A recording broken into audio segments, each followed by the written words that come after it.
It will, so shut up and help me get on your shoulders. Kiba leaned down, and Sasuke climbed onto his shoulders and closed the robe, creating the perfect ghost. Seeing everything they needed to see, Shino's bugs returned and told him everything the boys were doing. He then passed the information to Narumi, who, knowing what to expect, slipped away from the blanket without being noticed, snaked behind those two bazos, and performed a number of hand signals for a genjutsu, causing 3 werewolves to appear behind the 2 boys and hide behind the nearby tree to watch the show with a dark giggle. In the hopes of frightening them, the 2 boys giggled as they prepared to leap, but then they heard labored breathing behind them. Sasuke angrily whispered, "Kiba, stop breathing so heavily." Kiba whispered back, "It's not me, I thought it was you." The 2 boys had the same thought before turning around and freezing in terror. If it wasn't Sasuke or Kiba breathing so heavily, then... He, easy there now, good, doggies, Kiba said, trying to stop the wolf from attacking. Eat him, Sasuke whispered, pointing at a disbelieving Kiba. However, all that got the boys was a predatory smirk from the black wolf before he gave the signal to attack, and both white wolves chased after the 2 screaming boys. Behind them stood a black werewolf with green eyes, smiling at the 2 boys as if they were dinner. Ah, mommy why? When Tsume saw her son and Sasuke fleeing from the wolves, a shiver went down her spine. She grinned and shook her head slowly, saying, "That boy, I swear. Oh, this is priceless, I got to take a picture of this." Deadpool said, pulling out a camera and taking pictures as he stopped telling his story and started laughing so hard that he fell off his stump and rolled around. Back with the boys who were afraid. Both were still running strong and away from the beasts, but the black wolf leapt for it and landed on little Sasuke, causing them to drop and roll on the ground for a short while before coming to a stop. Regaining consciousness after the fall, Sasuke looked up and turned white when he saw the black wolf staring at him with a predatory smile, its sharp teeth glowing from the moonlight, making Sasuke urinate in his shorts before fainting. The wolf laughed at that, then moved away from Sasuke's with a dished shake of his head and vanished, leaving the 2 white wolves to deal with Kiba.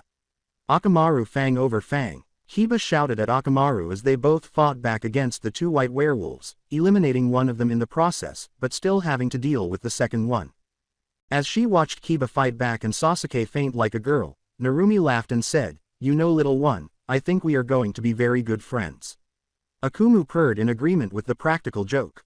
As everyone gathered around the 2 giggling girls to witness this hilarious show, Hinata remarked, "Narumi, this is by far the best prank you've played on them." However, Kurenai ran out of the house after hearing the growls of vicious animals and screams of terror. "What's wrong? What took place?" She spoke with a terrified expression on her face, and Anko was right behind her. However, they both froze in their tracks and burst out laughing when they saw Sasuke unconscious and obviously wet his shorts, as well as a white werewolf licking Kiba's face. After witnessing what had happened during the party between Yakumo and Narumi, Unkai Kurama returned home, and he is very troubled by this circumstance. How could this child know the secret of the Kurama clan? No one outside the clan knows of our secrets, not even the Hokage. Unkai thought, I must speak with Lady Irisbeth at once. As he walked to Lady Irisbeth's home, he took a deep breath to calm himself because he knew that this meeting would not be fruitful and that he would only enrage her with this news. After all, she is the last and only surviving elder, and in her eyes, she is the queen, and everyone else is her pawns, taking her rightful place to govern all within the clan, and the head of the clan would not have any say in her actions. She was the epitome of uncontrollable passion, a blind, unfocused rage. When he reached Lady Irisbeth's house, he said, "Tell Lady Irisbeth that Unkai Kurama is here seeking an audience with her." The guard at the gate nodded and disappeared in a whirl of leaves, only to reappear a few minutes later. As he opened the gate doors, the guard said, "Lady Irisbeth will see you, Unkai." A young woman in a purple kimono, with honey brown eyes and light brown hair, was waiting for him on the other side. She bowed and turned away from him as she led him through the garden that led to the main house. A silver-haired woman with bright blue eyes sat on the porch in front of the house, glaring at the man in front of her with disgust. She waved her hand, bowed, and left, returning to the main house, her icy blue eyes glaring at him even more. "What is it that you wish to speak of to me, Unkai?" she demanded, her eyes never leaving him, waiting to hear what he had to say. Irisbeth became interested when Unkai said, "I have some troubling news, Lady Irisbeth." "What is so troubling that you must bother me with it?" he asked, bowing to her and looking back up to meet her cold stare. Unkai said, maintaining eye contact with her out of concern that she would be offended, I believe that Narumi Uzumaki Wilson carries the Kurama bloodline. A startled Lady Irisbeth questioned, what do you mean by that? How could that bastard child carry our bloodline? I demand you explain the meaning of this now. Yes, milady, this Narumi girl fought against Yakumo this afternoon, Unkai said, slowly nodding his head in response to the elder's demand. Yakumo used panther wraiths against the girl, but she was able to defeat the genjutsu. She told Deadpool to treat it like a werewolf pack, or whatever, and he complained about how much he detested the girl's attack.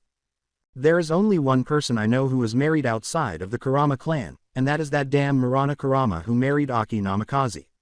However, Minato died 9 years ago following the Kyuubi attack, so it couldn't be him, unless, Unkai said, causing Irisbeth to nod as if she was deep in thought. After that, 2 of the panthers attacked Deadpool, and 1 attacked Narumi, which killed her by striking her in the stomach and making it disappear quickly. Lady Irisbeth, is everything okay? Something hit her, and she didn't look pleased with it, Unkai said, observing her facial reaction change. Irisbeth said contemptuously, no, everything isn't all right. If I am correct, then that demon child is of the Kurama bloodline. Unkai looked at the woman in bewilderment and disbelief. What do you mean, milady? That's not possible, he said. Silence, you moron. Don't tell me what is or isn't possible, you. Come here immediately, Irisbeth yelled or ordered. A young boy, perhaps 9 or 10 years old, with long brown hair and honey-colored eyes, suddenly materialized at the sliding door behind Irisbeth and said, Grandmother, have you called for me? Yes, my boy, as you know, you are the hope of our family, carrying on our ancient genjutsu bloodline and holding higher clan status within the clan's council, and as such, you are to take a mission tomorrow and test the one I'm sending you to deal with. Irisbeth replied. Grandmother, I get it, but who am I going to test? Why would I waste my time with the freak from my class? You asked, causing his grandmother to smirk darkly as she glanced over the boy and back at Unkai. You will be testing a girl named Narumi Uzumaki Wilson. The boy narrowed her eyes. She is also the reason why I wasn't able to become close to the Hyuga heiress, he complained, making Irisbeth narrow her eyes and turn to face her grandson. So, she is the one that had you all upset the other day. You could hear the bitterness in his voice at his reply because he hated Narumi for showing him up in class just 2 days ago in Taijustice. Why must I waste my time with that girl outside of the academy when she is nothing but trouble? You was demanded. Irisbeth spat out, you will do as told and not question my authority. Her blue eyes took on an even more icy glare, causing you to back off and nod his head nervously. Yes, grandmother, please forgive me for my outburst. Irisbeth begged you gently, but she waved her hand at the boy as if nothing had happened. However, grandmother, why is this test being administered? You asked. As she observed her grandson's shocked and surprised expression, Irisbeth said, that girl went up against your cousin Yakumo and defeated the girl. Yakumo had used the Panther's Wrath technique to kill her, but Narumi easily dispatched the attacking creatures and told her father how to kill them, by referencing a different attack. No one in the clan could ever defeat Yakumo, and he only came close to succeeding once, but it ended in a terrible defeat and humiliation for him. All right, I'll face Narumi tomorrow. Will it be a genjutsu challenge or considered a clan challenge? I suggest you challenge her as a genjutsu master, for I know the other clan heirs will be around when I send you and I want them to see how foolish and weak this girl really is, Irisbeth said with sadistic delight in response to Yu's inquiry. Yu gave a nod, then retreated into the main house and shut the sliding door. Irisbeth turned to face Unkai again and said, you will take me to see this battle tomorrow. As he bowed his head and left the garden and Irisbeth to her own thoughts, Unkai said, Hi, Lady Irisbeth. In a swirl of gorgeous red rose petals, Irisbeth said, tomorrow we will see how my grandson fares against my twin sister's great-granddaughter. A soft breeze picked up one of the petals and blew it across the village to where it landed in front of Narumi, who saw it and picked it up to feel the silky texture of the petal between her fingers. Then, as she turned to face Hinata, a small smile appeared on her lips and she said, tomorrow holds many promises and surprises, I shall be ready for whatever the breeze sends my way. As she held up the red rose petal in her hand for Hinata to see, she said, Narumi, you speak as if you know what is laying in wait for you tomorrow. This caused Narumi to smile. It's a feeling that has overcome me from this petal, and I feel as if I am finally reaching the bottom of my rabbit hole. Hinata gazed at her best friend with wonder and curiosity in her pale lavender eyes. Hinata responded, even more perplexed, but, how can a petal tell you all that? At that moment, the petal turned to dust and vanished from Narumi's hand as if it had never been there. Hinata gasped in surprise, and Narumi smiled cryptically, saying, "You well see my friend, you well see." Hinata merely nodded before the two girls hit the tent and went to sleep with the others. The following morning, after waking up early and sneaking out of the tent, Narumi smiled as she climbed a tree and watched the sun's golden rays rise over the Hokage monument. Akumu appeared beside her and said, "So, little one, we will begin your training with me today on a new genjutsu." As she glanced at the kitten, who was simply smiling, Narumi suggested, Sure, but maybe you could also help me further develop one of my genjutsu. I did enjoy the genjutsu from last night and I have a feeling there are more deadlier than that, but I also want to teach you the Cheshire Cat Grin technique." "Sounds cool, how does it work?" she asked, piqued Narumi's curiosity. "It's simple. After performing the correct hand seals, your entire body disappears except for your mouth, which transforms into a huge grin that is used to taunt and tease the opponent, causing them to lose their composure and become careless." Akumu explained, "Therefore, it will be easier to move in for the kill." Narumi nodded and giggled as she said, "Then we will begin training after everyone goes home." Akumu nodded and sat next to her while watching the sunrise. Yu awoke on the opposite side of the village and was getting ready for his fight with Narumi. He remarked haughtily, believing he would have the advantage, "That foolish girl will not know what hit her after I'm done with her." In the garden, with each perfect move, Irisbeth's morning Tai Chi was calming her spirit and gradually focusing her chakra. Maybe I should have spoken to the Hokage before speaking to her, but the Hokage was there and saw the battle. At no point did he move to help or stop it. Does he know something we don't? Unkai said as he slowly made his way to Lady Irisbeth's house, wondering if this was a good idea. However, he set that thought aside because he needed to tell her what had happened and get some advice from her. This thought, along with a lot of other thoughts, tormented him. Nothing was making sense to him. When he reached the gate a few minutes later, the guard nodded to Unkai and let him pass. Unkai just grinned back at him and continued on the same route as the previous evening, where he discovered Lady Irisbeth practicing her morning Tai Chi. "Lady Irisbeth, I have arrived as you ordered me to," Unkai replied.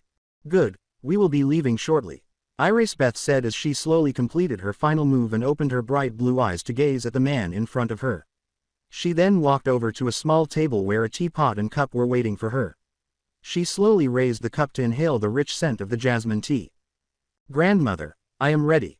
"Good, you may go once you have your breakfast, you well need the energy," Irisbeth said. Well, her grandson sits beside her, and a servant brings them food for three. They ate, and Unkai looked between them in silent dread. Yu then appeared in the garden, fully clothed and prepared for his challenge. He continued to eat in silence, thinking, "I have a really bad feeling about this." Back at the sleepover, meanwhile, when Deadpool heard Narumi's voice above him, he looked up and smiled at her sight. "Morning, princess, did you sleep well?" He clapped and rubbed his hands together as he considered ways to frighten the children awake for breakfast. "Morning, Daddy." As Narumi leapt from the tree to her father's arms, Deadpool questioned, "Yes, I did, Daddy, and you get to help me learn a new genjutsu later." Narumi's charming smile made Deadpool tense and caused him to raise an eyebrow. "Really, if you truly must, then all right," Deadpool begged, "just tell me it's nothing like the others." When Akumu appeared on Deadpool's shoulder, he said, "Oh, don't worry your pretty little head, it's not, but still may not like it." Deadpool was feeling a little apprehensive and depressed after the cat's remark. "Mon, so it's going to be one of these techniques, oh joy." With his shoulders slumping slightly in discouragement and defeat, Deadpool said. As Akumu vanished from his shoulder and onto his other shoulder, he said, "Oh man up well you, it will be fun, promise." However, his words did not help Deadpool feel better about this. Narumi simply laughed at her father's and Akumu's antics before deciding to console her father. "So, how are you going to get everyone up, Daddy?"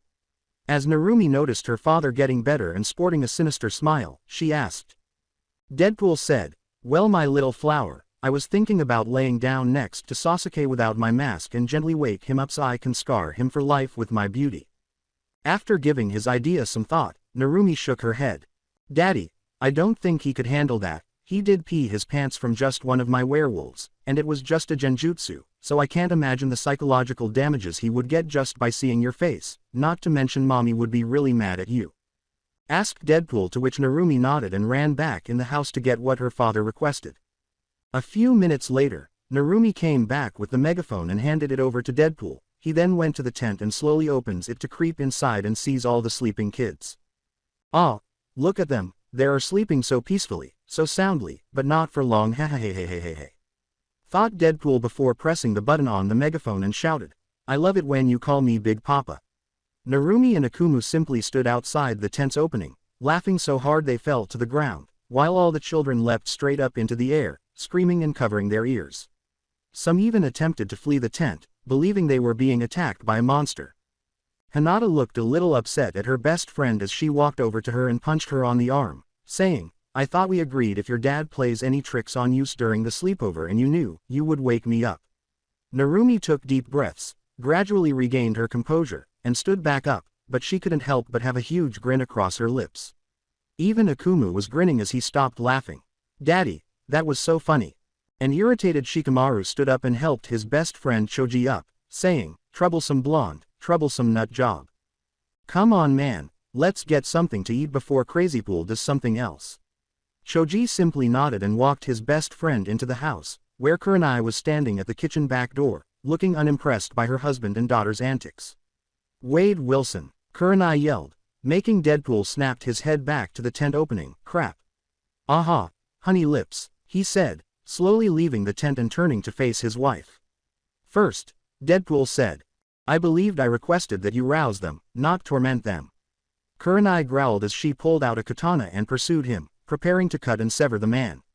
He fled, screaming like a girl and repeatedly saying, "I'm sorry." Narumi and Akumu laughed heartily at this.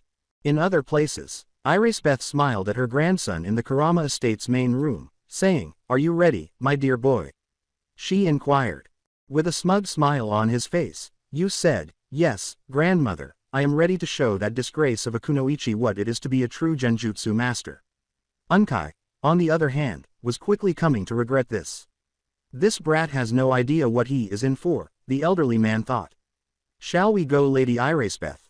As they left the compound and made their way to the Wilson residence, Irisbeth said, "Yes, I am eager to get this farce over with." Unkai was engrossed in his own thoughts as he observed Lady Irisbeth inflating her grandson's ego. Once and for all, the little freak will know her place in this village. Nobility before trash, you thought, grinning darkly as he mowed the two adults in front of him. Unkai sighed as he heard Lady Irisbeth declare that her grandson would prevail in this small genjutsu battle, but Yakumo, who was following them in the shadows, was unaware of their small scheme and wondered if her cousin Yu could compete with the insane little blonde Lolita. That girl should never have known how to defeat my panthers in the first place. Who or what the hell is she?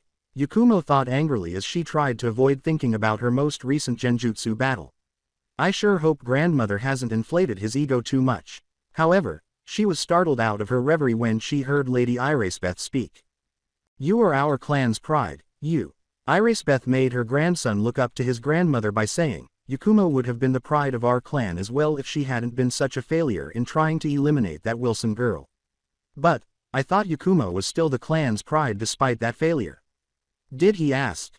But, I thought that when Yakumo gets better, she would take her place as the new clan head, Unkai said, turning to face the older woman beside him. Even so, I was shocked to hear this. The cold-blooded queen of the Kurama clan said, the girl is far too weak to hold such title and power, at best she will become a breeder in the future. Irisbeth laughed at his question. Unkai and Yakumo clenched their fists in response. How dare she go against the wish of the clan head? Unkai thought. Yakumo thought to herself, father was right when he said the Red Queen would do anything for power. The man sighed and continued to walk while Irisbeth continued to laugh. As the only remaining elder of the clan, I have the power to push for a new clan head if Yakumo proves unworthy of the title. She said, looking over her shoulder to Yu before turning back to Unkai. I wish the White Queen would return, Unkai said, gazing up at the clear early morning sky. Don't you also have a daughter who demonstrated remarkable potential in genjutsu? Asked Irisbeth, making Unkai look at the woman and studied her face and eyes and would swear he saw a flash of red in them. I do. Despite her impressive potential, My 9-year-old daughter Kya is apprehensive about attending the academy. I considered simply letting her become whatever she wants to be, Unkai said. That won't work. Tomorrow she will go into the academy. As she gave the poor man her order, Irisbeth declared, if she has shown promise, she will be trained as a ninja to help our clan grow and retake what we have lost. Wilson's house. The first to notice her behavior was Shikamaru, who stared at her for a moment before speaking, while the other children were chatting among themselves and enjoying breakfast while Narumi was absorbed in her own little world, staring out the window. Why are you gazing out the window, Narumi? As he handed Choji some bacon and heard Shika conversing with her, Shikamaru asked. Narumi's unfocused gaze drifted over to him before gradually clearing. Huh, she inquired. What's wrong, Narumi? She smiled at him and turned back to the window when Shikamaru asked, something is coming, something that I can't shake off. Is it related to that rose petal from last night? Hinata asked, looking up from her breakfast. What rose petal? She asked her best friend, causing Narumi to nod in agreement. Sakura inquired. Hinata turned to face Narumi and said, last night after she scared Sasuke and Kiba, a red rose petal landed right in front of her. Just by holding the petal she said something was going to happen today and she can't wait to see what it is. She then blinked her pale lavender eyes as she noticed a grin slowly form on Narumi's lips before turning away her best friend and the others. I need to get dressed now. Bringing some milk, Kurenai entered the dining room and said, here you go, guys. Hey, where is Narumi? She questioned the others. Naru, the troublesome blonde, went to change into her clothes. Shikamaru sighed deeply as he said, she's talking about something that's coming and she needs to be prepared for it. Deadpool enters the room at that moment and asks, why is my little princess stealing rubber bullets from my gun locker? He glanced at the others and asked. In the room of Narumi. After gathering her clothes, Narumi hurried to the bathroom and quickly returned to her father's office, where she opened his ammunition case, took out 3 boxes of rubber bullets, and took out 4 empty clips for her guns. She then proceeded to his desk, opened the boxes to remove the bullets, and started loading the clips. When she saw her twin guns on the desk, she grinned and said, Daddy must have been checking to see if I have cleaned my guns properly. Before inserting the clips and fastening the guns to her belt, she quickly removed her clips and checked that the gun chambers were free of bullets. Deadpool entered the office and turned to face his little minion, asking, so, my little minion, what's going on? He questioned her. Something is coming and I need to be ready for it. Narumi smiled at her father as she looked up. Oh, my little minion became a psychic at what point? Deadpool asked his daughter with a smile on his face as he looked down at the 2 clips she had on her desk. I dunno, it's just this feeling that came over me, like I should know is coming, but honestly I have no clue, said Narumi, shrugging her shoulders. She told him, I do know they will be here shortly, though, as she leapt to her feet and sprinted past him out of the office. Beyond the house, Irisbeth was standing beside her grandson Yu, who turned to face his grandmother and Unkai before exhaling deeply and saying, I am ready, grandmother. The elderly man thought to himself, he isn't ready for such a battle, the boy isn't even a genin yet. I don't understand why she is forcing him into this little farce. Yakumo sat high up next to the house in the trees, observing the 3 members of her clan. I wonder if I can get the Hokage or someone else's help to take back control of my clan. This thought had been bothering her since she heard Lady Irisbeth think of her. A small blur of pink and yellow shot out the front door and up to the 3 people at the gate just as Yakumo turned to face the house. After giving the older woman a perplexed glance, Narumi smiled as she turned to face Yu and said, so, Mr. Stuck-up, you do know you're a day late for my party, right? Her words caused his face to flush with rage. You don't like this little brat? Lady Irisbeth asked Yu. Are you really still upset with me because of the taijutsu match? With her hands behind her head, Narumi glared at the girl in front of her and said, come on, get over it. How dare you not acknowledge my presence? She growled out at the young girl. Narumi gave her a smile, but before she could respond, Kurenai stormed out the front door, glaring at the elderly woman and asking, who do you think you are to speak to my child in that manner? I am the Kurama clan's elder, Lady Irisbeth Kurama. A smug Lady Irisbeth said, my grandson Yu demands a genjutsu challenge against that little monster there. She was grateful that her title would make the woman apologize and bow down to her, but Kurenai was just staring at her. To be honest, I don't give a damn about who the hell you are, she said. However, one thing you will not do is speak to my daughter in that way, Kurenai said, her voice strong but angry. Yu stared at the red-eyed woman in disbelief. No one had ever addressed his grandmother in that way, and as far back as he could recall, everyone had always been cowardly toward her. I witnessed your grandson face my former pupil Yakumo, and based on their interactions, I believe your grandson will struggle against my own daughter. Kurenai boasted, not even Yakumo was a match for her. If anyone should be challenging Narumi, it should be Yakumo. I would really like to gauge her skills against Narumi. Irisbeth clenched her teeth and puffed her cheeks in rage. If it weren't for her, my oldest son and his worthless wife would still be here. How dare you compare my grandson to that evil child? She snarled at the other woman. Being himself, Deadpool wandered outside and observed the two women arguing. Now ladies, there isn't any reason you should be fighting over me. He grinned and asked them, causing Narumi to collapse with laughter. Ha ha. The little girl giggled as she gradually started to sit up, saying, Daddy, they're not fighting over you.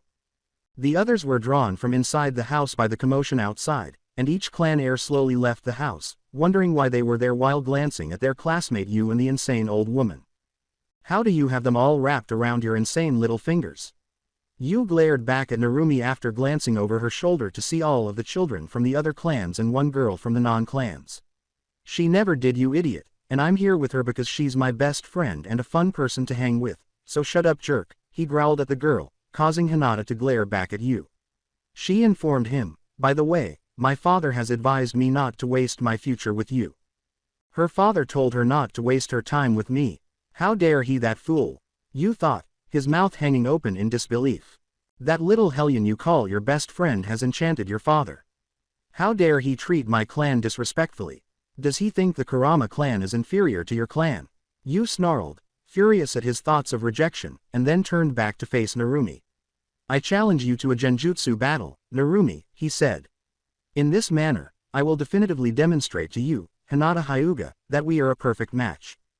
At that moment, all of the children's parents appeared, and Hiyashi watched icily, curious to see how his daughter would react to this scum.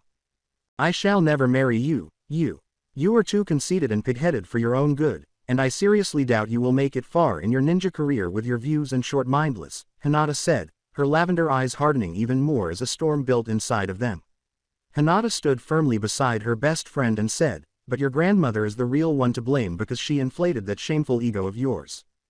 Hinata, wow, tell him what you truly believe. Hiba smirked as he spoke. You insolent little brat, how dare you treat Irisbeth Kurama, my daughter and clan heiress, in such a way? Hiyashi glared down at the self-proclaimed Queen of Hearts, who returned the glare, saying, your daughter is unfit to be a clan heiress. You have shamed yourself as a clan elder among all the noble clan heads. She snarled at Hiyashi, she presents herself as a barbarian, and the company she keeps is quite shameful. That is rich coming from you, Irisbeth, said Hiyashi, laughing heartily. With a smile on his lips, Hiyashi remarked, how the powerful have descended so far as to use children to fight their battles. Hiyashi-sama, please don't worry about this. Everyone was shocked when Narumi said, I will take care of this and show the Kurama clan elder is unfit for her duties once and for all. The child, who is thought to be crazy and unmannerly, had revealed a little side of herself that had never been seen before. I, Narumi Namikaze Uzumaki Wilson, hereby accept the Genjutsu challenge that Yu Kurama issued today.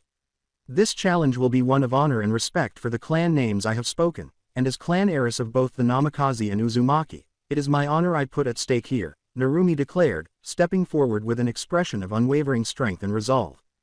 This girl is full of surprises, thought Hiyashi and Shikaku as the clan heads all smirked and stepped back. Yu recoiled at that audacious statement because he had never seen Narumi act so boldly, and it truly frightened him. However, he gradually composed himself and mustered the last of his remaining willpower to speak. Trying to sound confident, Yu Kurama said, I, Yu Kurama, hereby accept this Genjutsu challenge in honor of the Kurama clan and as one of its strongest clansmen. Yakumo couldn't help but chuckle at her cousin, thinking to herself, I hope that little prick gets his ass handed to him, while grinning mockingly. I, Kurenai Wilson, shall act as proctor during this match, Kurenai said, stepping forward and gazing at the two academy students. A tiny smile appeared on her lips as she saw her daughter's face.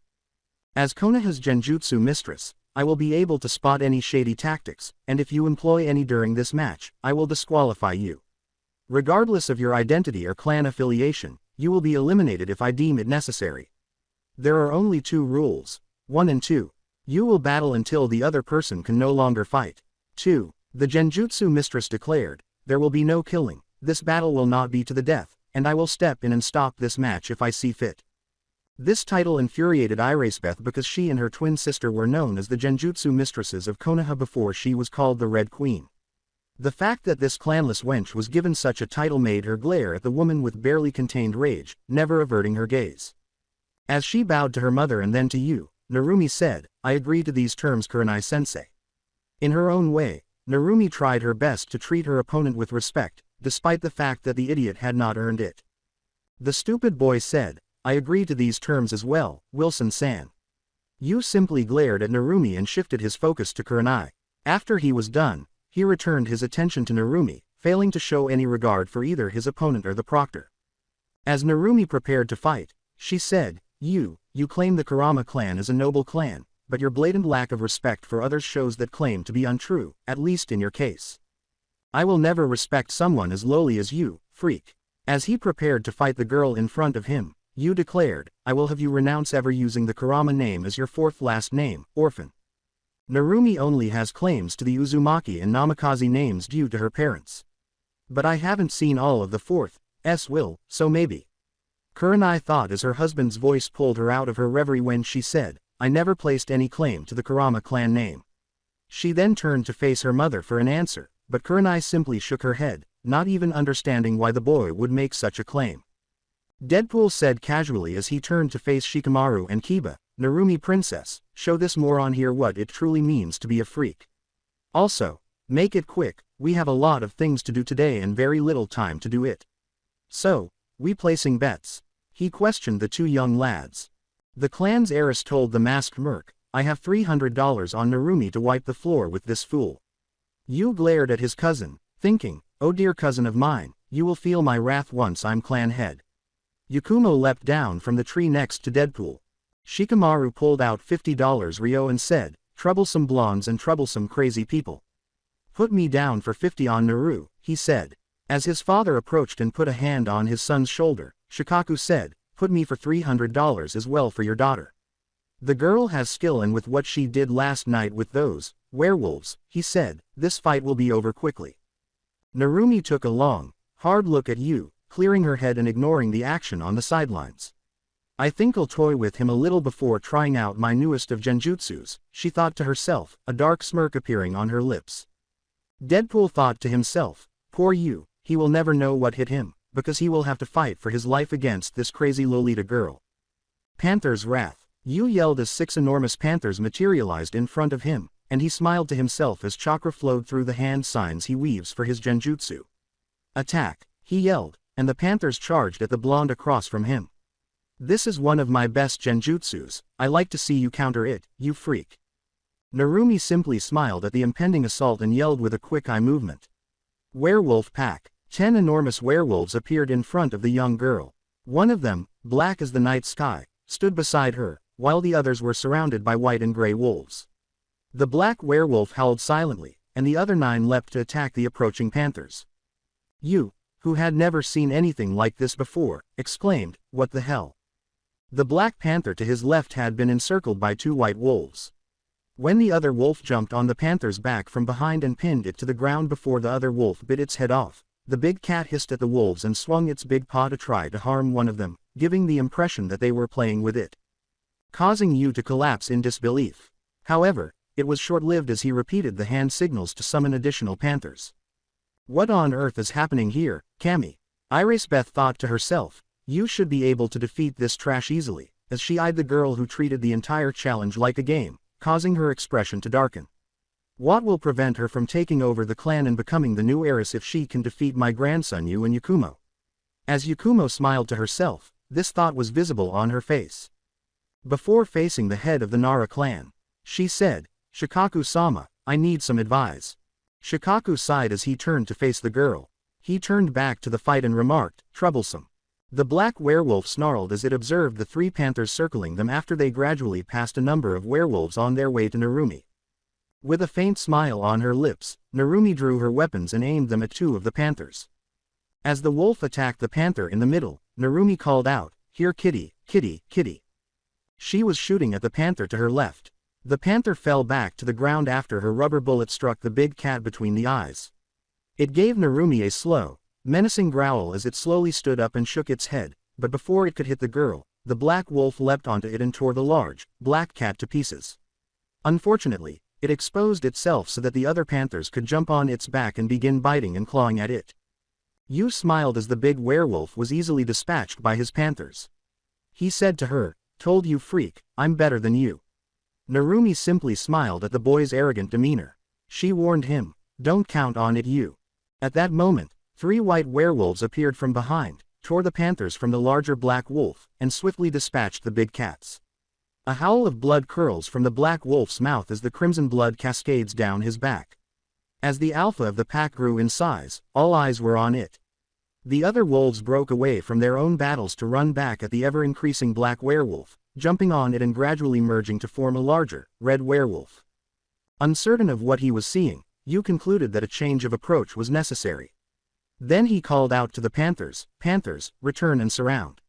Never averting their eyes from the still developing red werewolf, the big cats slowly make their way back. It's probably time to give this new genjutsu a try. As he wove the necessary hand signals, the young boy thought, "I'm not sure grandmother will like it, but it is my own creation." Yu exclaimed, "Genjutsu, Winter's pride." As his black panthers vanished and 10 snow leopards the size of ponies took their place.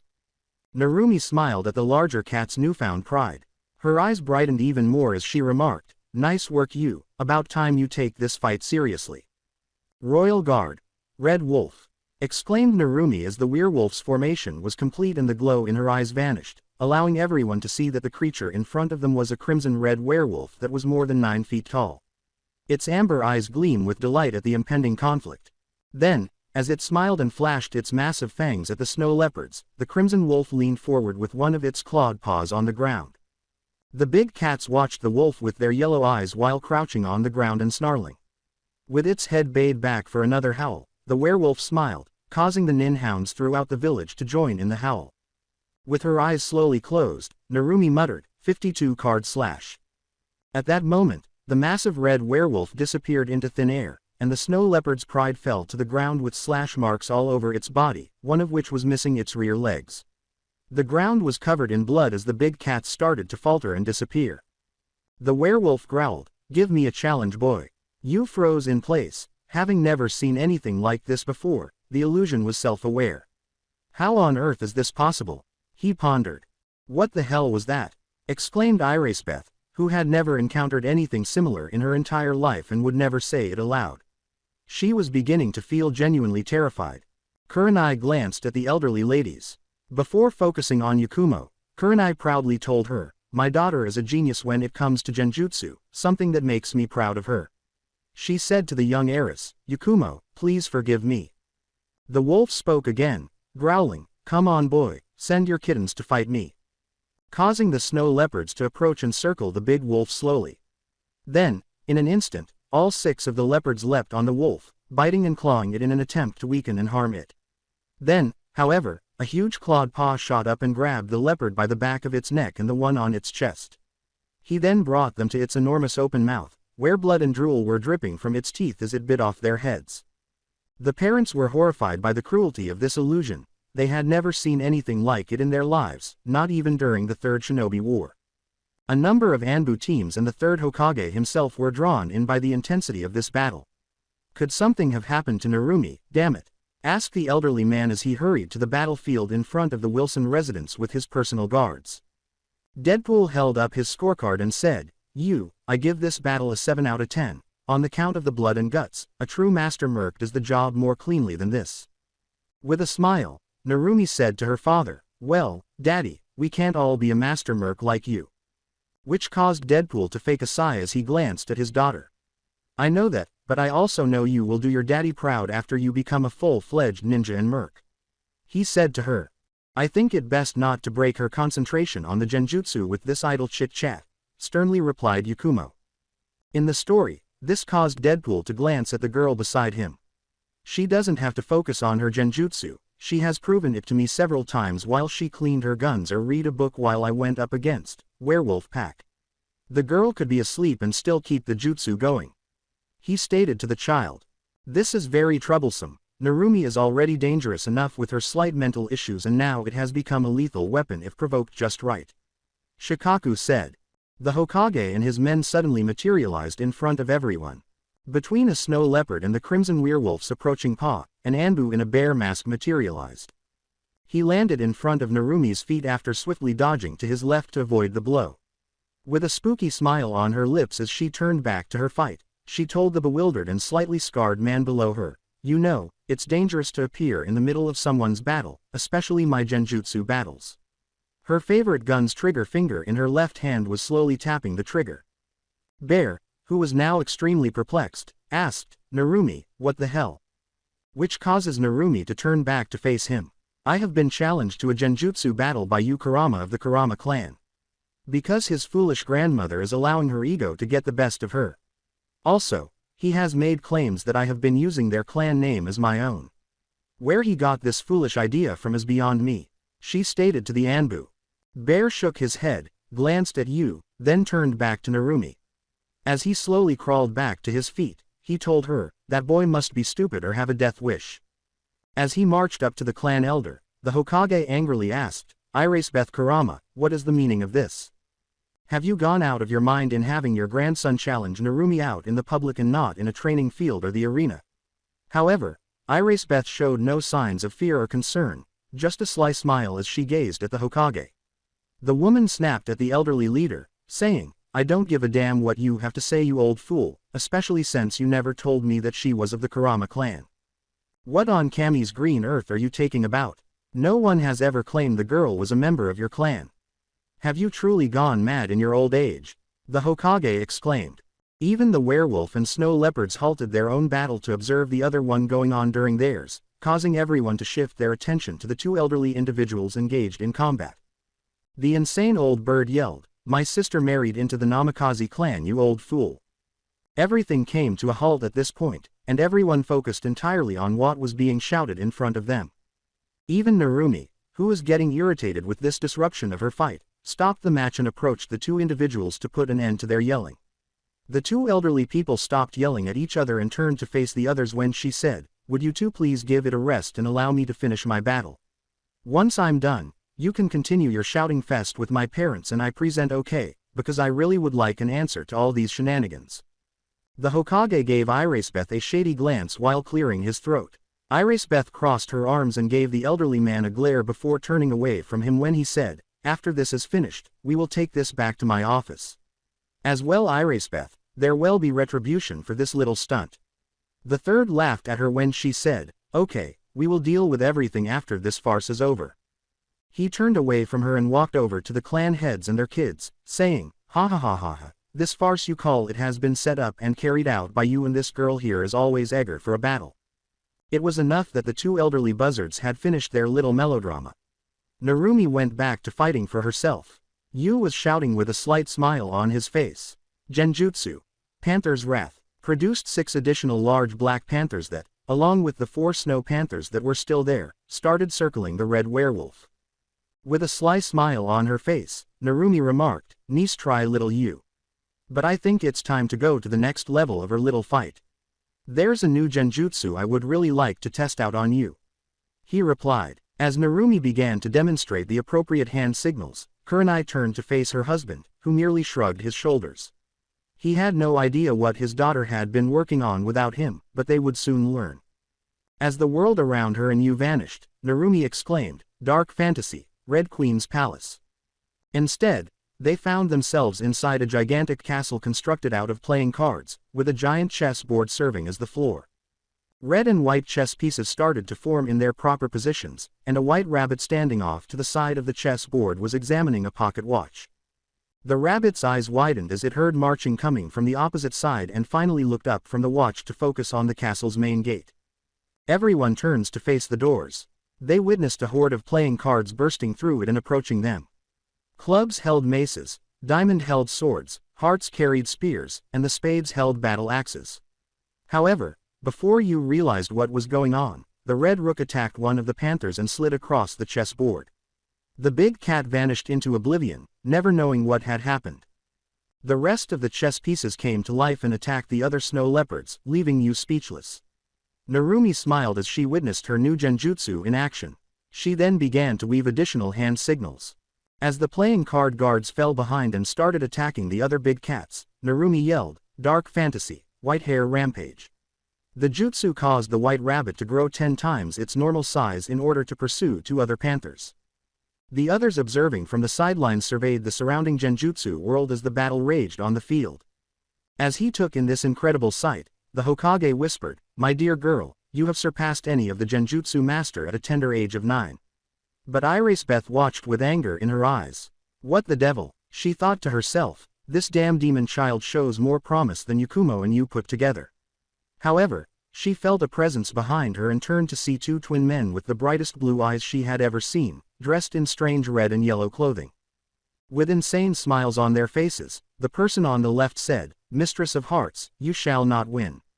The person on the right said, "Mistress of Hearts, shall fall today." Narumi gave the elderly woman a derisive smile and said, "Tweedledee and Tweedledum, leave the self-proclaimed Queen of Hearts be." With a bow, the Tweedles turned to face Narumi. Dee said, "We will leave her alone for the time being." Dum said, "For now isn't the time." This causes Irisbeth to raise an eyebrow. She asked them, "What on Kami Green Earth are you 2 freaks going on about?" However, they did not respond to the woman. Instead, they simply smiled and turned to leave. Narumi merely grinned. If the diary I discovered is accurate, Irisbeth is a power-hungry person who will stop at nothing to remove me from the game or try to win me over to her way of thinking. And given Yu's behavior, siding with her would be detrimental, Narumi thought as she turned to face Yakumo. As the last of the big cats was vanquished and Narumi's world started to fade away, she thought, maybe helping her grow in the clan and become stronger might be the best bet to keep all control out of the witch's hands. As Narumi waved her hand and the crimson werewolf started to fade away from the field, she said, "Well it seems that I am the victor of this little farce your grandmother had cooked up. You do not have the chakra to keep this battle going. But on the other hand, I have too much chakra and am able to do this for hours, maybe even days. But for now I do not want to put that to the test." She then approached the now tired boy. Yu gasped as he looked up at Narumi. He had never experienced a fight this fierce in his brief life, and not even Yakumo was this vicious in combat. Yu glared at the blonde girl in front of him and said, "You may have won for now, freak. But I will defeat you soon enough." With her golden hair dancing, Narumi shook her head at the boy and said, "No, you won't. This will be the first and last time we have a battle like this. The next time we meet in battle will be after we are genin as we are competing to become shunin." The third Hokage emerged and turned to face the crowd. He glared at Irisbeth, who returned the glare, saying, "I hope you all enjoyed the show. But for now, it is over."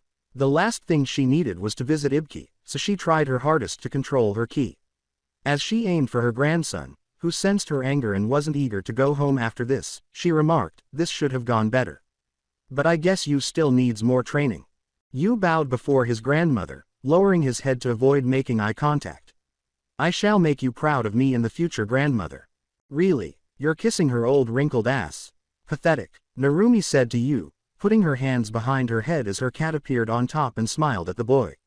"If I were you, I would focus on repairing your relationship with your cousin Yakumo.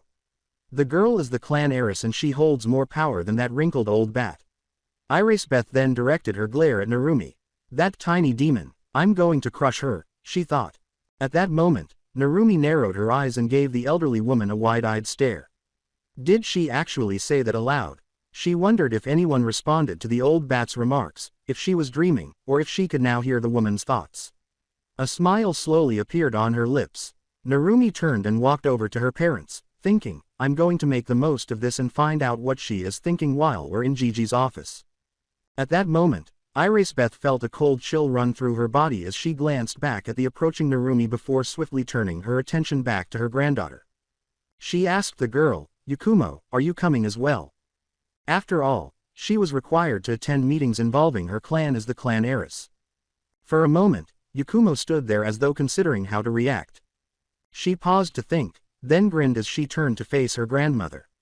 As she started to walk to the tower, she informed the elderly woman, I have to attend, for my clan elder has made a fool of our clan in front of the other clan heads and their heirs. That girl, Irisbeth thought as she clenched her fist, I will have her removed as our heiress. She stormed off with the others, furious at the disrespect she had just received. The other clans simply stood there, many of them debating whether or not to join in on this little performance that was about to take place. Soon glanced at the others and slowly smiled, wanting to witness this unfold firsthand. She followed the others, and gradually the others followed in her wake. Kurenai smiled softly down at her daughter and asked, Narumi sweetie, could you tell me when you created the last genjutsu you used? Narumi looked up and smiled. I just created it 2 days ago as I was perfecting my werewolf pack genjutsu. It was an accident of course, but after I saw the effects it causes and changed the real world around me to my fantasy world, I fell in love with it. But it does have a huge drawback. The more card warriors I use the more charka it eats, plus my control of the dimension is not 100%, I need to work on controlling it better. She shared this with her parents. Kurenai had never used or witnessed a genjutsu like the one her daughter used today, and her expression was priceless. She said to her daughter, I would like to help train you with it. Narumi simply smiled. She said to her mother, sure thing, mommy. At last, the group reached the Hokage Tower. Several villagers rejoiced when they saw the ninja clan head skulking behind Narumi, believing that the clans had finally realized their mistake and would put the girl down like the demon she was. However, Narumi turned and smiled at a couple of the villagers who were staring at her. She had a big, foxy smile on her face when she showed the villagers her canines, which caused them to turn pale with fear and turn away. Will they ever treat me with dignity? She questioned herself, but a voice answered her. The voice in her head said, they will never respect you. To them you are nothing more than a demon child. This caused Narumi to turn and look around, but her nincat was lying on her head and her father was the only person nearby. Akumu looked down at her from her head and asked, what's wrong kitten? His gaze met hers, and she spoke softly. I heard a voice just now and it was different from yours or anyone around me. He replied. This caught his attention. He asked her, what did it tell you? She whispered once more after glancing around to see if anyone was paying attention. She told Akumu, they will never respect you. To them you are nothing more than a demon child. The kitten raised an eyebrow at her, glanced around, and then whispered. He didn't know what to think of this, so he told her, don't worry about it. You might just be hearing things. Yes, he was aware of the girl's peculiar second chakra signature, but he didn't give it much thought. He might need to investigate this now. In the mindscape of Narumi. At the back of Narumi's mind stood 2 enormous wooden gates, guarded by a paper with the kanji for seal in the middle to keep them close. Something enormous and fuzzy with 9 enormous tails was lying behind the wooden gates, slowly swaying in the air. Its eyes slowly opened, revealing a gentle glowing red. As it slowly closed its eyes again, the large creature thought, it seems the Gaki has gotten stronger since that day 5 years ago, but will she be able to handle the truth of the burden her village sealed away within her? Inside the Hokage's office in the Hokage Tower, everyone fell silent as the third Hokage let out a tiny bit of ki and slammed his hands on his desk. What in blue blazes were you thinking, Irisbeth? Did you ever once think that having those 2 academy students battle each other could have gotten innocent people hurt? I don't give a damn what you have to say about that genjutsu battle. He emphasized to her as he spoke, and Irisbeth yelled back at him without missing a beat. You have no say in what was a clan issue. I do have a say in it when others are put in danger from reckless actions like the one I saw today. The third person yelled. Like I said, this is Kurama clan business. Nothing to do with you, old fool. Irisbeth scowled at the elderly leader, crossing her arms over her chest. She shouted, while Narumi, seated in a chair in front of the desk, watched the 2 fight while kicking her feet. You're implying that Narumi belongs to the Kurama clan? The third person asked. At that moment, Narumi glanced at the woman and then back at the elderly man, while Irisbeth went pale at what she had just said and gaped like a fish. So I'm also a member of that clan? Narumi asked, causing the other clan heads to stare in shock at what they had just heard. Kurenai put her hand on her daughter's shoulder to reassure and calm her, and she glared at the elderly woman, saying, my daughter has a right to know. Irisbeth said, she isn't my problem, she is the responsibility of my twin sister. Yakumo then came forward and gave Irisbeth a fierce look, asking how she wasn't a problem for our clan. How would you respond to that? How am I not your problem? She said, causing Narumi to leap from her chair and stand in front of Iracebeth. Everyone who was a part of our clan and family should be taken care of. Why did you abandon me in the chilly streets if I was a member of this clan? Why didn't you shield me from the beatings I received from the villagers? When I most needed you, where were you? She asked the old woman as tears slowly rolled down her cheeks. Yakumo was in shock and puts her hand over her mouth as she gasped, "They did what to you?" She inquired, making. "I was thrown out of the orphanage onto the street at the age of 4 because the old bitch who ran it said there was no room for demon scum like me," Narumi said, glancing at the young heiress. "Before Inu discovered me and took me to Gigi, I spent nearly a year living on the streets. I was given my own apartment to live in after that day. However, the villagers would break in and attack me, so I wasn't safe there either." She told Yakumo, "The Anbus did their best to keep me safe, and on the night of my 5th birthday, Deadpool and Kurenai saved my life and made me their daughter, keeping me safe from all this." Iracebeth glared kunais at Narumi, thinking, "Damn it, if anyone ever knew I was to watch over my sister's son and his child if anything ever happened while she is gone, I'm in serious trouble." When Narumi heard Iracebeth's thoughts, her eyes widened in shock and disgust. "You knew. All this time, you knew. Why did you never visit? Regarding your sister's son and his child, did you lie to your clan? You are evil." Deadpool grabbed his daughter and glared at the elderly woman after Narumi screamed. "How do you manage to get any sleep at all? Hell, I've dealt with bad people in the past, but none were as vicious and nasty as you." He told Iracebeth, "I used to be a merc for hire, so that's saying a lot." After hearing enough, Yakumo got up and approached Iracebeth, saying, "Lady Iracebeth, you are no longer an elder of the Kurama clan for the horrible neglect of a branch member of the Kurama clan. You shall still live in the clan home but shall not receive honor nor title and be treated as any commoner. You using the clan members as slaves shall stop here and now, for I have the other clan heads here to help me if I need witnesses of what happened here today, grandmother." After that, she turned away from her grandmother and approached the other clan heads. Her question to the others was, "Will any of you be my witness?" With a savage smile, Soon stepped forward. "Sure thing, pup, I'll be your witness," she replied. Iracebeth furiously observed Narumi as she emerged from her father's brace, while the others were preoccupied with the young heiress. "How dare she do this to me, the Red Queen, that little piece of shit?"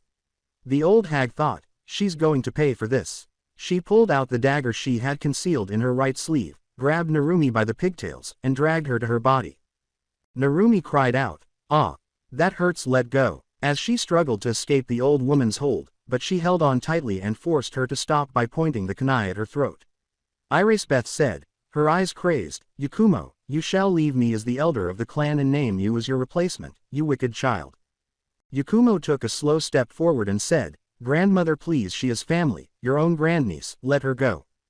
As she tightened her hold on the girl and held the blade even more tightly where the tip pierced the girl's skin and a single droplet of blood rolled down, Iracebeth growled, "Don't move or I'll kill the QB brat." It was Akumu's cue to leap off Deadpool's shoulders and land on the elderly women's faces, using his claws to leave his mark while blue flames burst from the kitten's claws. He even bit down on her nose, drawing more of her blood and causing her to scream in pain, because he wanted to make sure he scared the old witch for the rest of her life. Narumi bolted from her arms and turned to face the woman with fury in her eyes as she lifted her hands to remove the kitten from her face. This feeling of helplessness made her angry once more, and she blamed the old bitch for it. She took out her gun and shot the elderly woman in the kneecap without anyone else noticing. Everyone froze in their tracks, staring at the young girl who had shot the woman, now unconscious from the intense pain, as all they could hear was a loud bang and another excruciating shriek. Akumu leapt into the young girl's arms after leaping from the unconscious body of the elderly bat. To soothe her, he rubbed his face against hers, wiping away the tears that were slowly streaming down her cheeks. Akumu purred, "It's all right, kitten." As he pressed his face closer to hers, he assured her, "She will never hurt you again, this I promise you." The extent to which someone would go to maintain their titles shocked all of the clan heads. This even caused Hiyashi Hyuga to question his own elders and their unreasonable behavior toward his youngest. Hiyashi finally collected himself and thought, "I will need to look into this when I return home." Hiyashi turned away and gazed at his oldest daughter sobbing in Ino's arms in the corner. "I, Hiyashi Hyuga, will also act as your witness to have this woman removed from being an elder and make sure she is punished for her actions here today." Narumi is embraced by Kurenai and Deadpool.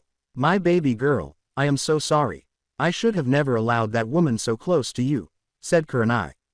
Looking down at the floor, Deadpool said, you're not the one to blame here, dear. I was a fool and let her out of my arms, thinking she was safe in this room. He felt like a real fool for having previously trusted that his daughter would be safe with a malevolent woman in the room. Narumi turned to face her parents and everyone else in the room at that moment. Mommy, Daddy, please don't blame yourselves. You have done all you can to protect me from all the hate that has surrounded me my whole life. Today was just one of those shit that happens every day. She explained to them. Kurenai tightened her grip on her young daughter and remarked, still, that should have never happened. We should have never taken our eyes off of you. Outside, a white-haired man sat on the window, listening to the proceedings. The girl shot the woman as he was about to intervene to save Narumi.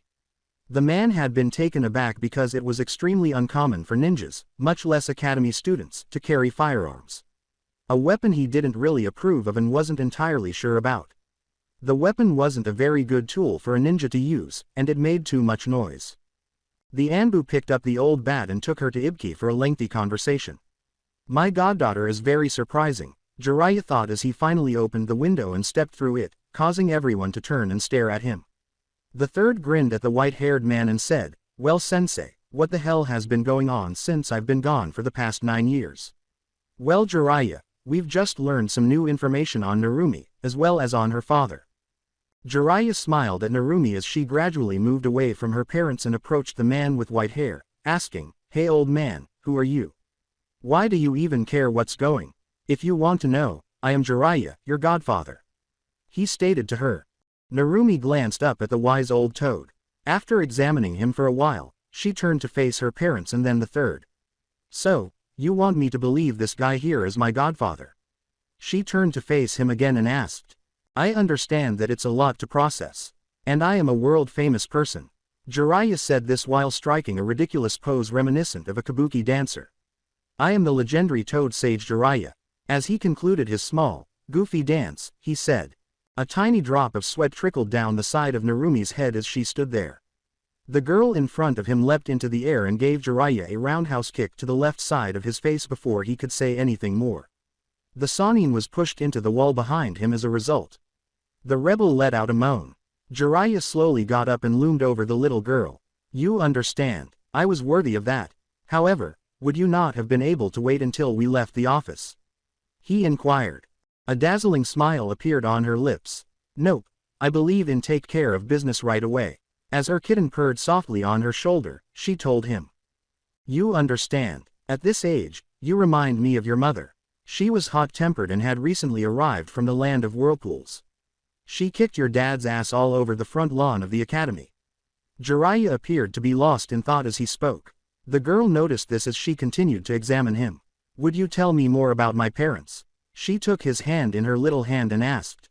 When Jiraiya saw his goddaughter's hand in his own, he snapped out of his reverie and grinned quietly. Yes, I will tell you all I know about them. I will also teach you everything I know how to do. Your mother's golden chains are the only thing I can't teach you. I don't know if she made them or if they are a bloodline. However, I'm confident we'll find her scrolls on their home once we can get inside. While everyone else in the room just watched in awe, he told her. Nobody could approach Narumi that closely without her harming them, after all.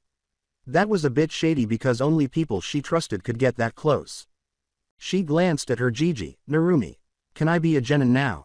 She asked, cocking her tiny head to the side to give him the cutest puppy eyes. No justice. Before he heard Deadpool, a part of him nearly gave in to her.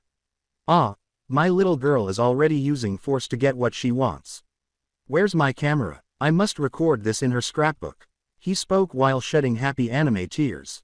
Narumi scowled at her father while puffing out her cheeks. Daddy, I nearly received a promotion. She screamed at her insane father while whining. Deadpool had saved Sarutobi from that justice, and he was thankful for it. I apologize, Narumi-chan. However, when the time comes, you will have to take the test with the rest of our classmates, in addition to your clan residents. It will soon be available to you here. He smiled like a grandfather as he told her. All right, I guess. With her cheeks still puffed out, Narumi said, crossing her arms over her chest. Jiraiya laughed at what the girls were doing. How about I take you shopping, princess? He took her little hand in his again and asked. Narumi gave him a smile. Yes, I have to pick up my order as well. She turned with him and leapt out of the window, saying this. Many people were shocked by what they had done. What just happened? As Kurenai watched her daughter disappear with the pervertee sage, she asked. Dunno, but it looks like we got ourselves a new babysitter. Deadpool smiled at his wife and said that. Also, I wonder if my Harley Quinn doll came in. As he watched the two disappear, he asked. His antics caused everyone in the office to perspire. The main shopping district of the village. As they strolled along the dirt road in the village, Narumi held Jiraiya's hand. Many villages gave the girl a glare, while others appeared surprised or perplexed by what they were seeing. They were shocked to learn that the demon child was with legendary Sannin, one of the villagers. Jiraiya caught Akumu's attention. So are you going to truly train her and be around more for her? As he mowed at Sannin's white hair, he asked. For a moment, Jiraiya was shocked. Did that feline speak? Is he truly asking me questions?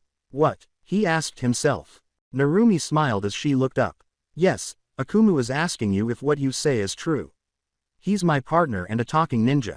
She responded to him. Jiraiya's expression was one of shock as he gazed at the little girl. Narumi, sweetie. He uttered those words.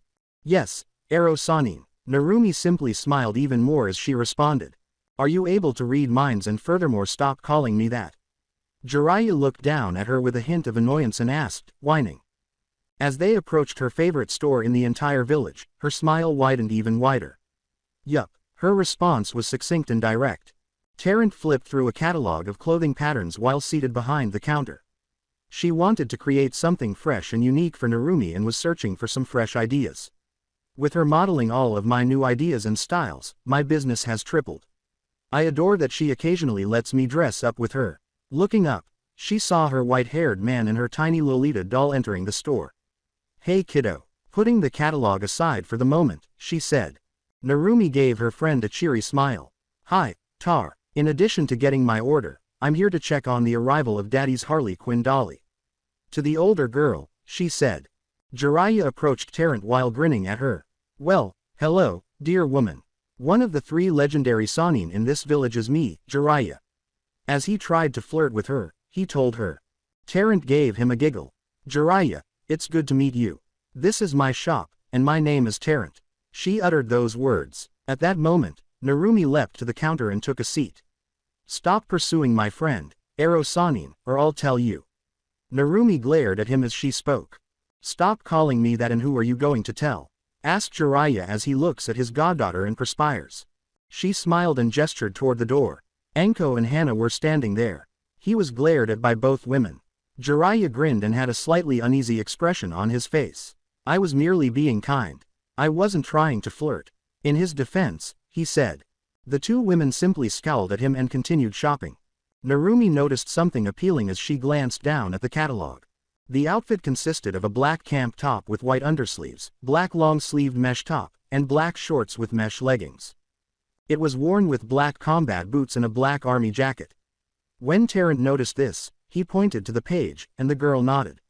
On the days I attend my father's classes, that would be fantastic. I saw Sasuke looking up my skirt the last time, and my poor skirts can't withstand half of the crazy shit he puts us through. Narumi said, appearing irritated by the final sentence. Jiraiya examined the attire. I'll cover the cost. As a late birthday present for her. As Tarrant prepared the sales ticket, he informed her. All right. 1,000 Ryo will be involved. As he went pale, she told him. Why so much? He questioned her. She smiled. I have to use special fabric for it to hold up better and Anbu armor mesh for the leggings and undershirt. As he took out his checkbook, she informed him. Gosh, so everything you create is essentially unique? He inquired. Yes, essentially. However, many of the girls there ask me to make them some of the clothes I make for Naru-chan. Tarrant said, grinning at the girl. Yeah, if I model new looks I get some discounts and what I modeled I get for free. Narumi grinned at them both and said. After a little shopping, Jiraiya brings her home for the night. The lengthy wait was finally over. Narumi and Tarrant were playing chess across from each other on the eve of the Genin exam. So, you excited about tomorrow, Naru? As she moved her pawn 2 spots away from the girl's rook, Tarrant was asked. Narumi's gaze left the chessboard. I suppose so. What worries me more is who they will pair me with. As she ran her fingers through her long black and golden pigtail, she told Tarrant.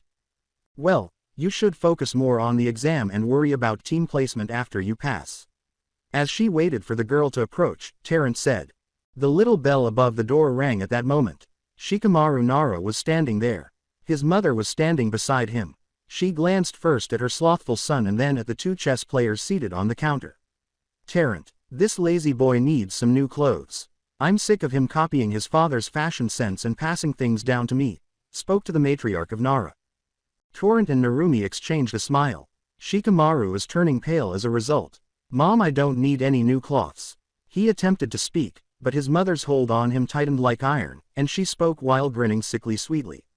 If you don't take this action, I'll see to it that you are confined to a team with Sakura and Ino. As she watched her son go even paler, she told him. Leaping from the counter, Tarrant approached them. Well, what type of style do you want to see him in? She inquired. Narumi also leapt off the counter and sprinted toward the group. I think black would suit him the best with his shadow skills he has. The blonde said. Tarrant glances at Shika and notices that he is wearing mostly fishnet tops, a loose-fitting jacket, and somewhat baggy pants. I believe I'm dressed appropriately for him. Bring him to the changing area, she informed his mother. He disappeared into the store after obtaining his measurements. Gazing at Narumi, Shikamaru stood outside the dressing room. You hang out here a lot? He questioned the blonde. Yeah, one of my closest friends, Tarrant, is teaching me how to sew and design clothes. She and I have been designing shinobi attire for more than a month. With pride, Narumi spoke. At that moment, Tarrant reappeared carrying a bundle of clothes, which he gave to Shikamaru as she shoved him into the small space. I think this should work for him. She smiled as she spoke. Yoshino, irritated with her son, glanced at the dressing room door. It's been 10 minutes Shika, time to come out or I'm coming it. She informed her son. The boy fled the room in a matter of seconds. He looked in the mirror when he paused and stood in front of Yoshino and the other person. He was wearing black jeans. A small bag that was flexible enough to stretch where he needed it for quick leaps, runs, and kicks. The top is a long-sleeved black fishnet tip with loops that allow his thumbs to protrude and secure the sleeve. In addition, he wore a black jacket with short sleeves that covered his hair. The look was completed with a pair of ninja boots. Shika, I adore it. You look better. If only I could bring your dad here for a change. Yoshino grinned as she spoke. Looking good Shika. Narumi grinned and glanced at the slacker. Yoshino and Tarrant both laughed at the boy's gentle blushes. I'm glad you like it. Tarrant said, if you want I could pull something like that together for your husband. She glanced at Yoshino and asked. Troublesome, Shikamaru remarked as he glanced in the mirror at Narumi, who was observing him with a faint flush on her own cheeks. The following morning, wearing a black Lolita dress with long sleeves made of black fishnet underneath, Narumi left her bedroom. She was wearing leggings and black Lolita shoes. She had hot pink hair mixed in with her hair up in twin pigtails. Her father's Hello Kitty backpack slung over her shoulder. She made her way to Deadpool's office down the corridor. Good morning, Dad. Can I keep my weapons and ammunition? Narumi smiled at her father and asked. Good morning, my love. Yes, please let me have them. As he opened the gun safe, Deadpool said. He extracted the girl's twin 9mm Desert Eagles and gave them to her along with 6 additional clips. Narumi examined her weapons, confirming their safety for use. She put them in her backpack with a smile on her face. Big day today, kiddo? Asked Deadpool. She meets his eyes directly. Yes, and I'm nervous as hell. She smiled gently as she spoke. Sweet, you will do just fine. Deadpool said, grinning down at his daughter as she stood in front of her. Let's eat and we can head to the academy together. As she packed some smoke and stink bombs in her backpack, he told her. He smiled as he thought, she might need these. After that, they entered the kitchen to find breakfast prepared and ready for them. Karania, however, was absent. Beside the coffee, Narumi noticed a note. Daddy, Mommy left a note. As she gave her father the note, Narumi said. Deadpool picked up the note and perused it. Good morning, Narumi and love. I apologize for being absent when you two arrived for breakfast. However, I'll see you both after school because I have a meeting at the Hokage Tower. Love, Karania. Deadpool grinned. It appears your mommy going to know more on what teams everyone that passes going to be on. He smiled as he spoke. All of the clan kids will pass with a few civilians, I can assure you of that. But all I can hope for is that I don't end up with a fangirl. Narumi whimpered. They left the house after Deadpool laughed at his daughter's antics. Tower of Hokage. All right. To find out who would like to be Jonin senseis, I called everyone into my office. For this fresh generation of genin. The elderly Hokage said. Kakashi turned to his book and looked. I'm not interested in becoming one at all. Can't you let the civilian council know that Anbu Commander Dragon won't allow me to leave? He asked. I apologize, Kakashi. They want you to instruct Sasuke. They even insisted that you hire him as an apprentice.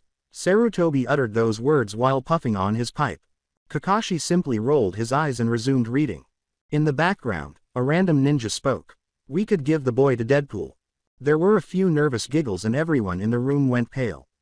No, that is not what we will do. Wade would simply murder the boy and claim it was a training accident. With a tiny drop of perspiration, the Hokage spoke. Well, I wonder. Kakashi was perceived as having a malevolent gleam in his single eye. Academy of Ninjas. AAACHHHEWW. Deadpool sneezed. Narumi glances at her father. Getting sick. Her voice carried a hint of concern as she asked him. He grinned as he looked down. I don't believe so. Someone seems to be discussing my sexy ass. He informed his daughter. After rolling her eyes, Narumi went to her class and took a seat beside Hinata in the back. Every child filed into the classroom. Hinata turned to face Narumi. She whispered to her best friend, don't worry. You'll do just fine. Narumi simply nodded her head and grinned. Sakura and Ino rushed into the classroom at that moment. Sakura yelled, I'm here first. And shoved Ino aside. Whatever billboard brow. Ino scowled at her closest friend. They both had a thing for a little duckling, so their friendship had been tumultuous for a while. Kiba glared at the two girls and said, really you two? He's not even that worthwhile. Sasuke became the king of emos after nearly his entire clan was destroyed, despite the efforts of Narumi and the other daughters to restore him to his former self. Said duckling was deep in thought as he gazed out the classroom window. Rewind. Sasuke looked at his older brother and said, Itachi. I'm scared. I don't know if I'll be strong enough to protect everyone. Itachi grinned quietly as he glanced down at his younger brother. You don't have to be strong on your own. You have Ka-chan and myself. You also have your friends and your best friend Narumi. He stated to his younger brother. The flashback has ended. Sasuke glanced down at his hands, grinning slightly at the recollection, before turning his gaze back to the window. As he entered the room with Deadpool skulking behind him, Iruka said, okay, class, calm down. Almost everyone turned to stare at them. Kiba yelled at the blonde, Narumi, I'm so kicking you ass in target part of the test. Before anyone knew what had happened. As Narumi threw her gun to Hinata and the two aimed the .9mm Desert Eagles at the front of the room, all of the genin hopefuls ducked under their desks as the classroom erupted in gunfire.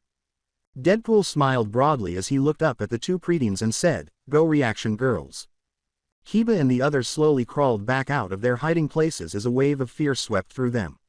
Deadpool has been helping Iruka ever since. All of their heads will be hit by hell.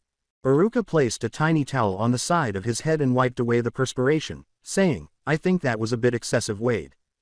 Deadpool smiled as he turned to face Iruka. He put his gun away and said to Iruka, no, that is being able to handle yourself in short notice of an attack. Narumi rolled her eyes and said, great. A number of her classmates experienced a few mishaps. Iruka and the others' faces had turned pale as a foul order shook the room. Iruka glared at Deadpool, who simply laughed it off. All right everyone, those who need to change make it quick and everyone else, please head outside. It is a lovely day and we can take the written exam at the lunch tables outside. A few moments later, one disgruntled wife and a number of irritated and irate Anbu followed. The written test had begun. As he watched his students take the test while lying on the table Iruka was seated at, Deadpool asked, you think we can give the girls extra credit points for handling themselves well? Because Deadpool was always talking, Iruka's eyebrow was doing a lovely little dance. He sighed again and said, no, I don't believe so. But, they did handle themselves very well. 30 minutes ago, flashback. Iruka-san, is everything okay? A terrified Neko asked. As he examined the children, Bear asked, are the children okay? We heard gunfire and then saw several kids running out of the building not moments later. Kurenai emerged from a whirlwind of leaves. Narumi, where are you? A terrified mother cried. Everyone glanced from Kurenai to the Anbu and back to their two instructors. As Deadpool laughed and took pictures of this, poor Iruka appeared to be trying to get his spirit out of him. Narumi approached her mother and the Anbu and said, "We're all right. Daddy thought shooting his gun off would shut Kiba and I up."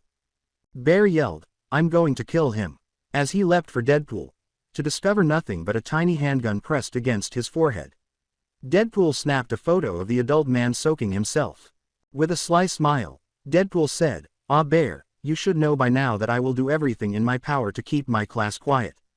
The flashback has ended. After completing and turning in their exams, Narumi, Hinata, and the others quietly gathered around one another. Kiba glanced over Shikamaru's shoulder at the two teachers and said, "Narumi, we have to get your whack job dad back for this." Narumi took out her Hello Kitty bag and started browsing through it. Before she left the house that morning, she discovered her special paint bombs as well as the smoke and stink bombs her father had added. She explained everything to them. Troublesome, the paint bombs could be set up around the training dummies and set them off once Deadpool goes and retrieves the weapons, said Shikamaru. While the others continued to take the test, they all sat and discussed their plan in private. While the others filled in for their two absent friends, Narumi and Kiba stayed away to set everything up. Deadpool continued to irritate Iruka while flipping through his magazine. "You know, you and Anko would be very cute together. You're calm and she is wild and what I have heard of, a freak in the sheets, and that is something you need in your life, Iruka," he said to Iruka.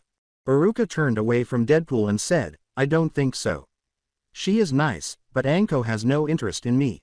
Everyone had completed the written test by the end of the allotted time, and Kiba and Narumi had returned. Both of them smirked wickedly. The others were aware that Deadpool and possibly poor Iruka-sensei would not fare well, but as they once said, there is always casualties in war. Once Iruka had completed grading the final exam, he said, "All right, everyone. We are heading over to the target practice area." Deadpool had leapt from the makeshift desk table. As he clapped his hands together and the children all fell behind him, sweating, he said, "Okay then kiddies, you're now my little victims. I mean my little students for this next part." Narumi looked at her pals. Nomi thought, "Daddy won't be happy, but hell, that's what he gets." When they arrived at the target range, they all lined up and stared at Deadpool. A table with various kinds of guns and throwing weapons was beside him. "Well kiddies, as you all can see, I have a large selection of toys for all of you to choose from. The guns will be extra credit, for I know a lot of you are not fans of them," said Deadpool.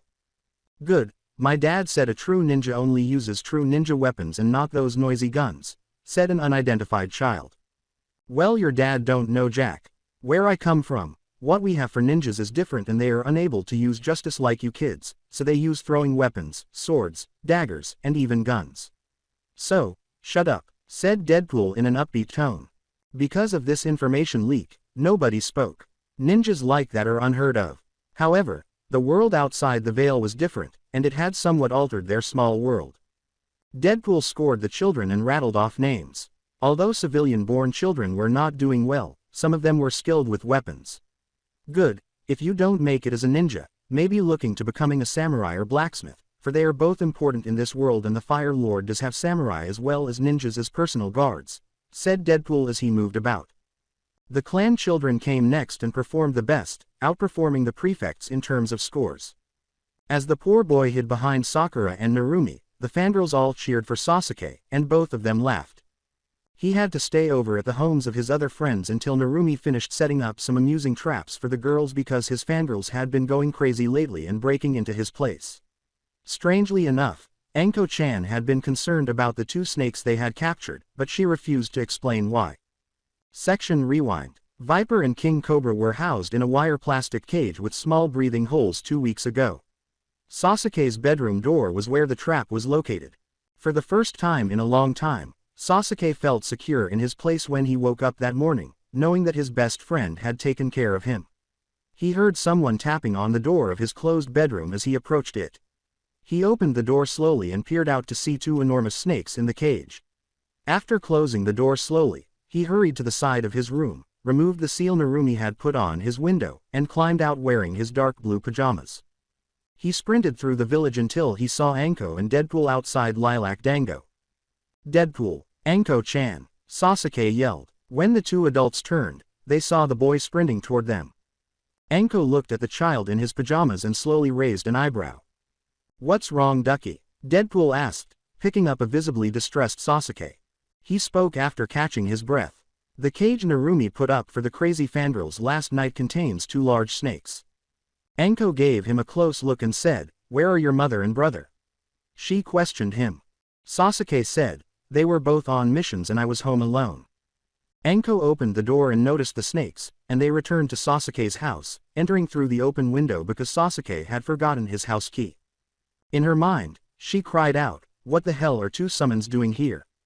The flashback has ended. When the training dummies swelled up, Deadpool approached them and withdrew a kunai. The next thing he knew, he was covered in glitter and paint.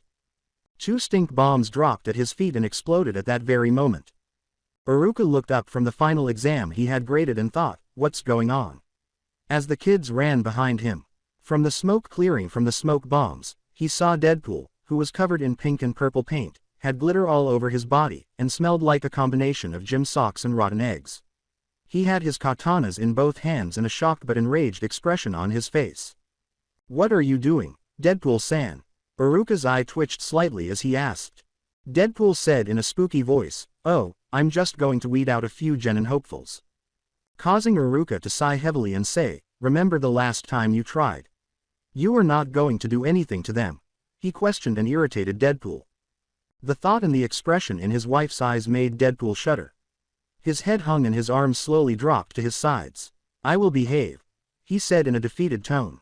Deadpool's head snapped up when a female voice said, "Good boy." His eyes widened as he turned to face his wife.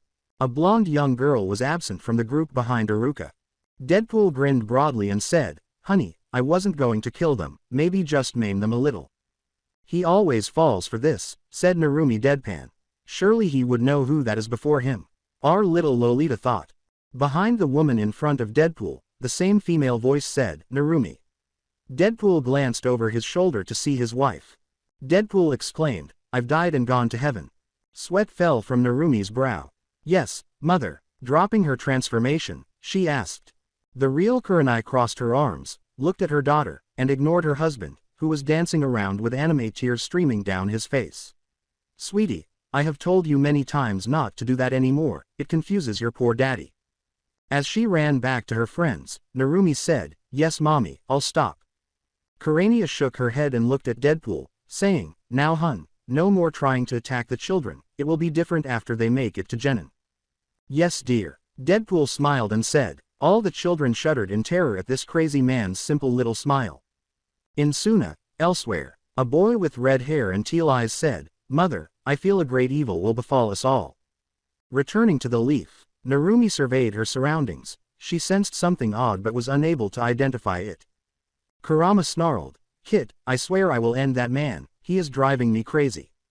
As she observed the people around her, Narumi said to Kurama, "Ah. Kurama play nice, if it weren't for daddy and mommy, our lives would be more than hell." "Kitten, you left before I woke up." Akumu then leapt from the tree she was standing beneath and landed on Narumi's shoulder. She smiled sheepishly at her nincat and said, "Sorry Akumu, I was just so excited about today." Kurenai's arrival was greatly appreciated by Iruka, who said, "Okay everyone, the show is over, now let's finish the exam." He didn't think he could handle Deadpool for much longer without losing his mind. As the children lined up and performed the Academy 3, Narumi performed a series of hand signals that no one had ever seen before, and when she finished, a rainbow of butterflies formed and a blue cloud of smoke appeared before them, transforming into another Narumi to the amazement of everyone who watched. Although the girl may have excellent chakra control for her genjutsus, it was never going to happen for a simple clone. They always looked sickly and lasted only a few seconds. Only 4 of Sasuke's fangirls made it through, and that didn't include Sakura or Ino. They were wise enough to always follow the other girls. However, this year's Genin was a promising group. Regretfully, only 3 teams would advance, and Iruka had a feeling about who they were but remained silent. "All right, everyone who passed will meet here on Friday at 10 a.m. I'll see you in 3 weeks, those who failed," Iruka said. "You will also learn who our top 2 Genin are and who are dead last are on Friday." The children ran to the main gates to meet their parents after he disappeared in a whirlwind of leaves. A few adults gave Narumi a stern look and appeared disappointed that she had died while their own child had failed. Kurenai grinned down at Narumi and said, "We are so proud of you, sweetie." "Thank you, Daddy and Mommy." Narumi gave them one of her genuine smiles and said, "I don't know if I would have passed if it weren't for you two." From behind the contented little family, a male voice said, "Naru-chan." When they turned around, they saw Itachi standing with his mother and younger brother. "Itachi-chan." Narumi sprinted over to the teenager and yelled, "I'm glad you passed." Itachi grinned while Sasuke gave the girl a stern look. "I'm grateful. Yes, Itachi-chan, could you assist me and my father with some of our genjutsus? If I want to be an active ninja." Narumi grinned up at the new head of the Uchiha clan and said, "I need to keep my skills sharp and I want to try something new as well." Itachi patted Narumi's head and said, "Sure, I would like to." Narumi turned and ran back to her parents, saying, "Great, see you tomorrow at our normal spot and time." When Narumi and all the girls crawled out of bed in the early morning, Deadpool was waiting at the door with his camera, saying, "Say cheese." The girls were frightened out of the king-size bed by his yell. "Daddy!" Narumi screamed and hurled her pillow at him, but he took a few more photos after swerving around the flying pillow. Deadpool ducked back into the hallway and closed the door as Hinata and Sakura threw kunais at him, but all that could be heard was a thud on the oak wood door. "These are my precious moments." Wearing a crimson bathrobe, Kurenai emerged slowly from their bedroom and said, "Honey?" She inquired. "Yes, sweetheart." Deadpool grinned broadly as he said, this was one of the few times he didn't wear his mask. "Why is that bedroom door bringing waves of yelling girls and murderous intent into my home?" Kurenai asked, giving him a gentle kiss. He told his incredibly patient and loving wife, "Our baby is growing up so quickly and I wanted some more photos of our sweet little demonic angel and her little friends." His smile widened. She shook her head slowly and walked past him down the hallway, emphasizing, "Fine, just make sure no one gets hurt or you lose any body parts again." She then disappeared from view. Back in the bedroom of Narumi, each girl turned to face Narumi after Deadpool had left. "It seems like your dad is even more nuts than ever," Ino said. Sakura attempted to pull the covers over her head and said, "No, he is having issues that his baby is growing up and we are also growing up with her. Maybe, but to wake us up at 6 in the morning." As she pushed the covers off of herself, Hinata remarked, "That is very rude. I guess we should get up."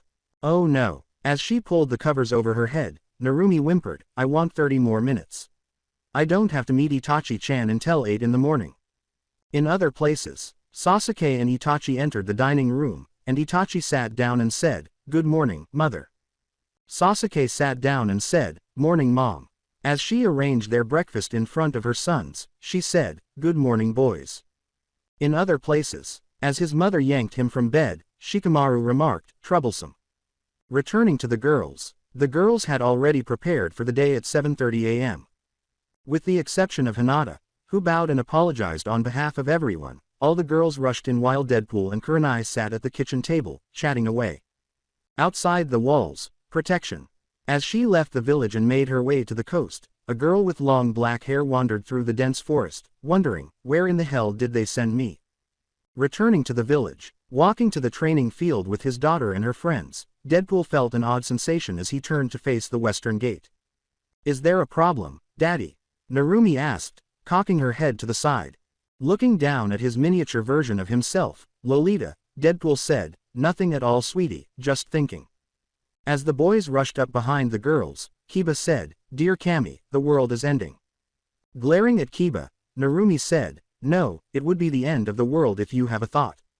Everyone knew that Narumi would simply kick Kiba's butt again, so they all just laughed at the two and didn't really pay much attention to their fight. "Aniki, why do you waste more time training Narumi?" Sasuke was glaring at his brother as they arrived at the training ground. He questioned his older brother. "She is strong and can do things only those with a fully awakened Sharingan I can do," Itachi said, glancing down at Sasuke. He said to his younger brother, "I want to see her limit." Sasuke was astounded. He had never imagined that someone without their ancestry could compete with their clan solely on the basis of skill. They seem to want to know what she is up to, Itachi thought to himself as he peered over Sasuke's head and saw the group approaching.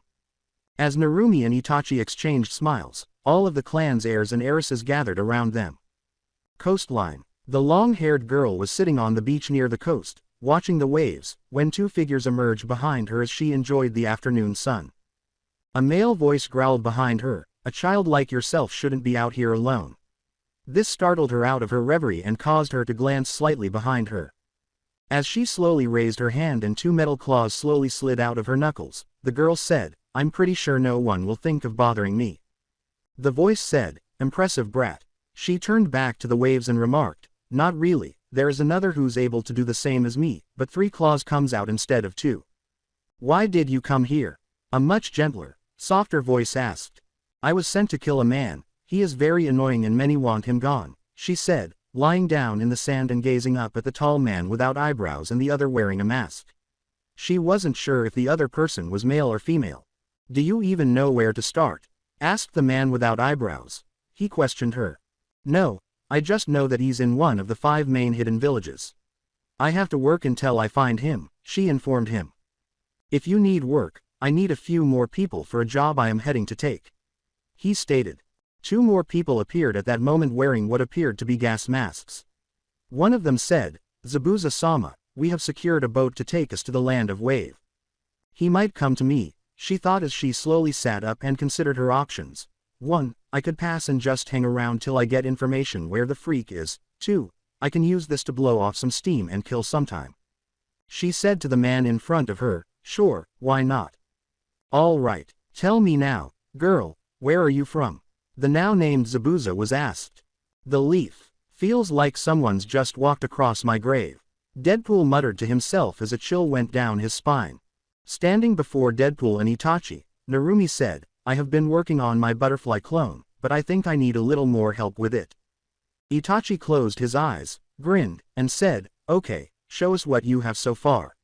His Sharingan came to life when his eyes opened again. A rainbow of butterflies took the form of a second Narumi as she went through an odd series of hand signals and blue smoke enveloped her. After that, Itachi circled the second Narumi and examined the girl. The second Narumi laughed, unsure of what was expected of him. "What?" I asked the clone. Itachi stepped back, looking surprised. "She talks." "Did?" he asked. Narumi nodded her head slowly while grinning. "This must be one of the reasons you wanted me to examine this new clone, then?" Itachi asked, continuing to examine the clone. Narumi gave a nod. Deadpool examined the clone as well, saying, "I see one small difference though." He pointed to the clone's eyes, which had a butterfly in them. The other children watched from behind the two as Itachi took a closer look and said, "Good eye, I didn't see that." The land of trolls. A small man wearing big sunglasses stood in front of Zabuza, Haku, the demon brothers, and X-23. The little man said, "I see you have made good time getting here, Zabuza." With a gravelly voice, Zabuza said, "I take my job very seriously, Gato." "Very good. In 3 weeks your target should return to the village from a job he took in the land of rice paddies, but a source has mentioned that he will be swinging to the hidden village in the leaf first." Gato replied as he examined his sunglasses. "The land of rice paddies. All right, shift that to the left. We will finish this bridge by the end of the month with the way you guys are working," an elderly man with gray hair and a towel around his neck remarked. Friday morning, for their genin teams and to meet their future sensei, all of the children traveled to the academy. As all of their friends gathered around them, Narumi, Hinata, and Sasuke sat together and discussed the missions they could undertake. With tiny stars in his eyes, Kiba declared, "I can't wait to protect a princess and have her fall madly in love with me." "Difficult. Kiba, get real. We just graduated from the academy. Do you really believe they allowed you to defend such a powerful person?" Shikamaru asked. With a smirk on his face, Sasuke remarked, "The slacker is right, loser."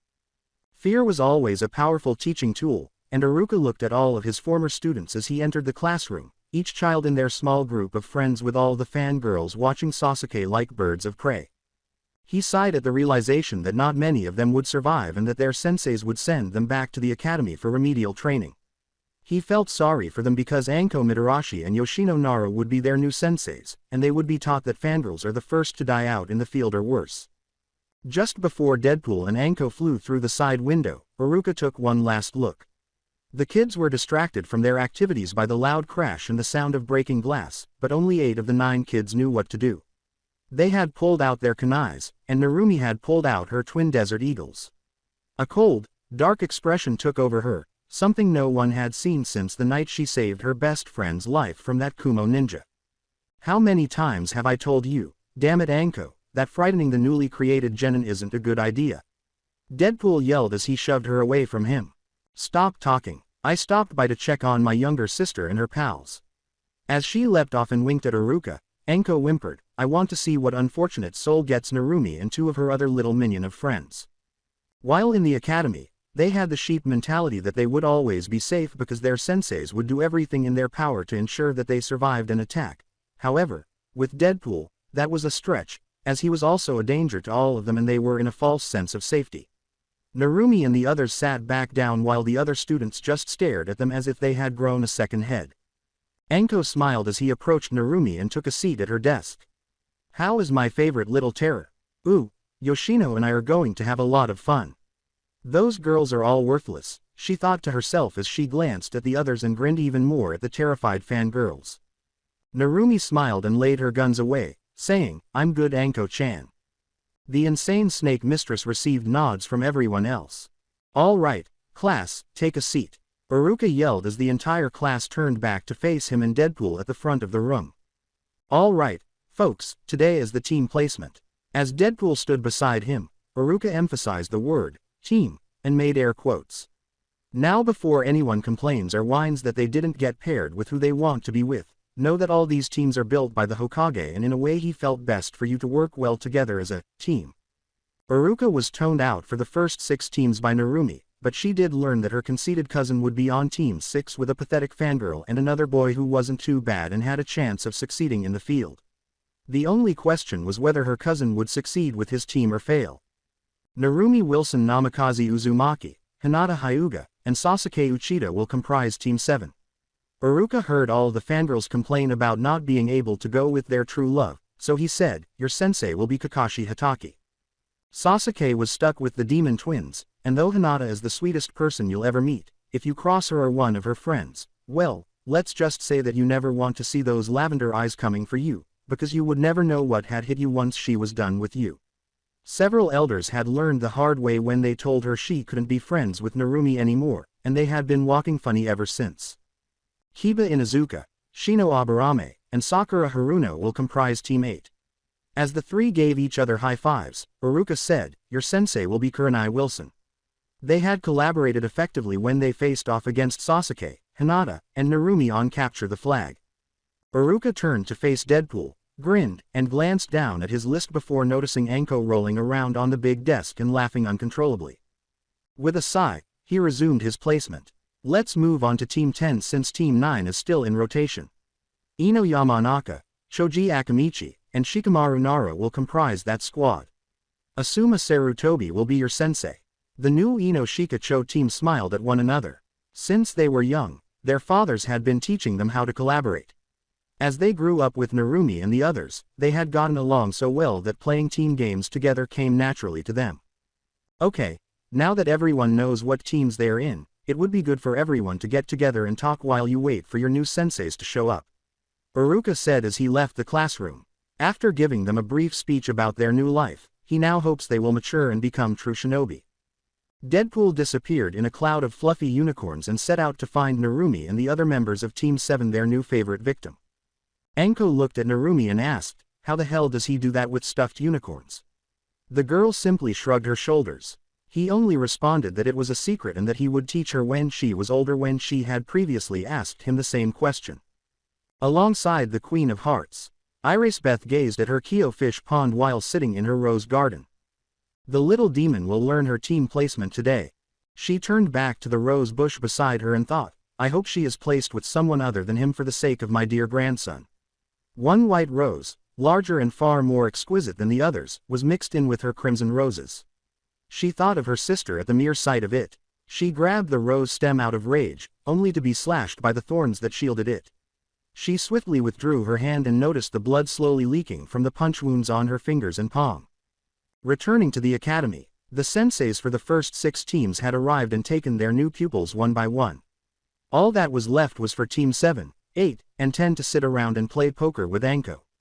Who in hell would abandon her with a group of preteens, really? Sadly, though, Anko was losing to Narumi and was only wearing a skirt and bra when the last sensei entered, Deadpool perched on Kakashi's back. At what they saw, every sensei froze in their tracks. All of the boys swooned over Anko's attire as Hinata wore her tan trench coat and Ino and Sakura appeared inside her weapons pouch. Deadpool smiled and held Kakashi's stolen, priceless orange little book, saying, "Now that is something you don't see every day." "My precious," exclaimed Kakashi. Narumi pouted as all the young genin turned to face the door. Narumi complained, 5 more minutes and I would have won everything." Kurania said in a harsh tone, "Narumi. Fine, I'll give back her clothes, but I'm keeping her cash. So daddy has to buy her dangos for a week." Narumi was chirped. Pulling her shirt back on, Anko smiled and scowled at Hinata for her jacket. The Hyuga heiress, shockingly, returned her glare before carefully removing and returning it. Kurenai simply sighed as everyone turned to look at Anko, then Narumi, and finally Kurenai. She complained, "I swear I'm raising 3 kids at once." Anko smiled and said, "Brat, I'm taking you and Hinata with me the next time to the T&I for poker night." Deadpool smiled and said, "They can only go if I'm able to come along." Kurenai shook her head, "Poor thing. Why, Kami, why?" She shook her head further, thinking to herself. A man with spiky black hair and a black beard said, "Okay, Team 10 is with me." Team 10 all turned to face their ringleader after glancing at him. As they stood up and left with the man, Narumi gave a nod. In response, Kakashi arched an eyebrow. Is she in charge of making decisions for these children or what? He reflected to himself. As Kurenai watched her daughter simply nod her head again, she said, "Team 8, you're with me." Team 8 all got up and approached the woman with the crimson eyes. Sasuke, Hinata, and Narumi all got up and approached the man with the silver hair next to Deadpool. Looking up at both men, Narumi smiled and said, "Daddy, Inu." "Sweetie, lavender eyes, Senor Emo." Deadpool grinned on his lips. After glancing back at Deadpool and his team, Kakashi let out a slow sigh. He stole his book back and disappeared into a swirl of leaves, telling them to meet me on the roof. Running to the window, the 3 of them climbed out and up the building's side. As Deadpool watched them go, he simply laughed. He mused to himself, he won't know what hit him. His brain said, "You got that right, bonehead." Deadpool emerged in a whirlpool of unicorns as the 3 genin hopefuls leapt over the railing and landed ahead of Kakashi. What the devil? As he glanced at the children and then the masked weirdo, Kakashi thought. Narumi grinned. She gave him a knowing look and said, "Yeah, I know right. We're awesome." Hinata said with a gentle, innocent smile, "Naru-chan, you're going to scare him." Sasuke merely grinned. Kakashi looked around and asked, what's going on?" He was approached by Deadpool, who put his right arm on his shoulder. "My little angel is able to read minds." At this, Kakashi turned pale. He said, "That isn't good." "I know right, you play out all the naughty scenes from your book in your mind as you read it." Narumi replied. Sasuke and Hinata both went pale. "Ew," they exclaimed as a group. Deadpool started to chuckle at them. He remarked, "You said my mind was twisted. Daddy, your mind is twisted. Chimichangas and unicorns dancing around in bikinis is twisted." Narumi replied. All eyes were fixed on Deadpool. "Weirdo," Sasuke thought. With a sigh, Hinata moved to the bench across from them and took a seat. Kakashi pointed to the bench where Hinata was seated and said, "Anyway, let's get to know each other." Narumi was shielding her head from Deadpool's crazy thoughts after he had stolen Kakashi's book once more. On certain days, she wished she could not read her father's thoughts. Kakashi grinned and stood hopeful in front of the 3 genin. "How about we introduce ourselves? Like you likes, dislikes, dreams and hobbies," he said to the 3. Deadpool raised his head from his book. "Why don't you give them an example?" Kakashi pulled out a book-sized box and asked, "Fine, hey, when did you take that from me?" Frowning, Hinata said, "I wouldn't open that." With an arched eyebrow, Kakashi placed the box on the floor and kicked it to Deadpool, who simply shrugged his shoulders and looked down. As he smiled once more and held out his hand to lead a kunai to Deadpool's throat, Kakashi said, "My name is Kakashi Hataki. My hobbies? Well, that's none of your business. My likes? Well, I have a lot of likes. My dislikes? My dreams for the future? Haven't thought about it." As a group, they thought, all we know about him is his name, but Narumi smiled. There is a lot more to you than that Inu, but I'll play nice for now. Narumi replied. Deadpool returned the book with a pout. He complained, you're worse than my wife. Narumi was indicated by Kakashi. Pigtails, your turn. Narumi's cheeks puffed out. My name is Narumi Uzumaki Namikaze Wilson, the daughter of Minato Namikaze and Kushina Uzumaki Namikaze, as well as the daughter of Wade, Deadpool, Wilson and Kurenai Yuhi Wilson. She stopped to add drama. Kakashi let out a gasp. She was aware all along. He reflected to himself. My likes are, I love my family and friends. I love ramen for it is the food of Kami. I also like training in my test dummies Daddy and Itachi-chan. My dislikes, people who are narrow and closed-minded, that don't know the difference between a kunai and a scroll. My hobbies, training and fashion design. My dreams, becoming a Hokage and a mercenary that will surpass both my daddies. Narumi said with a grin. When Narumi referred to his brother as a test dummy, Sasuke gave her a fierce look. After giving the girl a horrified glance, Kakashi turned to face Deadpool, who was dressed like guy and striking the good guy pose. The sight of a Deadpool guy nearly caused Kakashi to collapse. He gathered himself slowly and turned to face Sasuke. He said to him, okay Broody, you're next. Sasuke let out a grunt. My name is Sasuke Uchida. My likes are my family and friends. Dislikes are fangirls and psychos. My hobbies are training and learning from my brother. My dreams are to take over the military police and kill the person or persons who killed most of my clan. Said Sasuke as he looked at Deadpool. Now dressed as a random fangirl with brown pigtails, Deadpool pouted. Kakashi's eyes were closed. He said to her, okay princess, your turn. My name is Hinata Hyuga. My likes are training, my clan, my family, my best friend Narumi and my friends and cinnamon rolls and flower pressing. Dislikes are the bird cage seal, clan elders, closed-minded people, and Kumo. My hobbies are flower pressing, training, helping Narumi with her pranks. Dreams are to become a strong clan heiress and a strong ninja. Also I want to further my skills in medical herbs and ointments and maybe become a medic ninja, said Hinata. Narumi looked at her best friend and smiled. Kakashi simply grinned. He told himself, I'm going to die because of these kids. Narumi smiled. She smiled even more and said, don't worry sensei, we'll take our time killing you.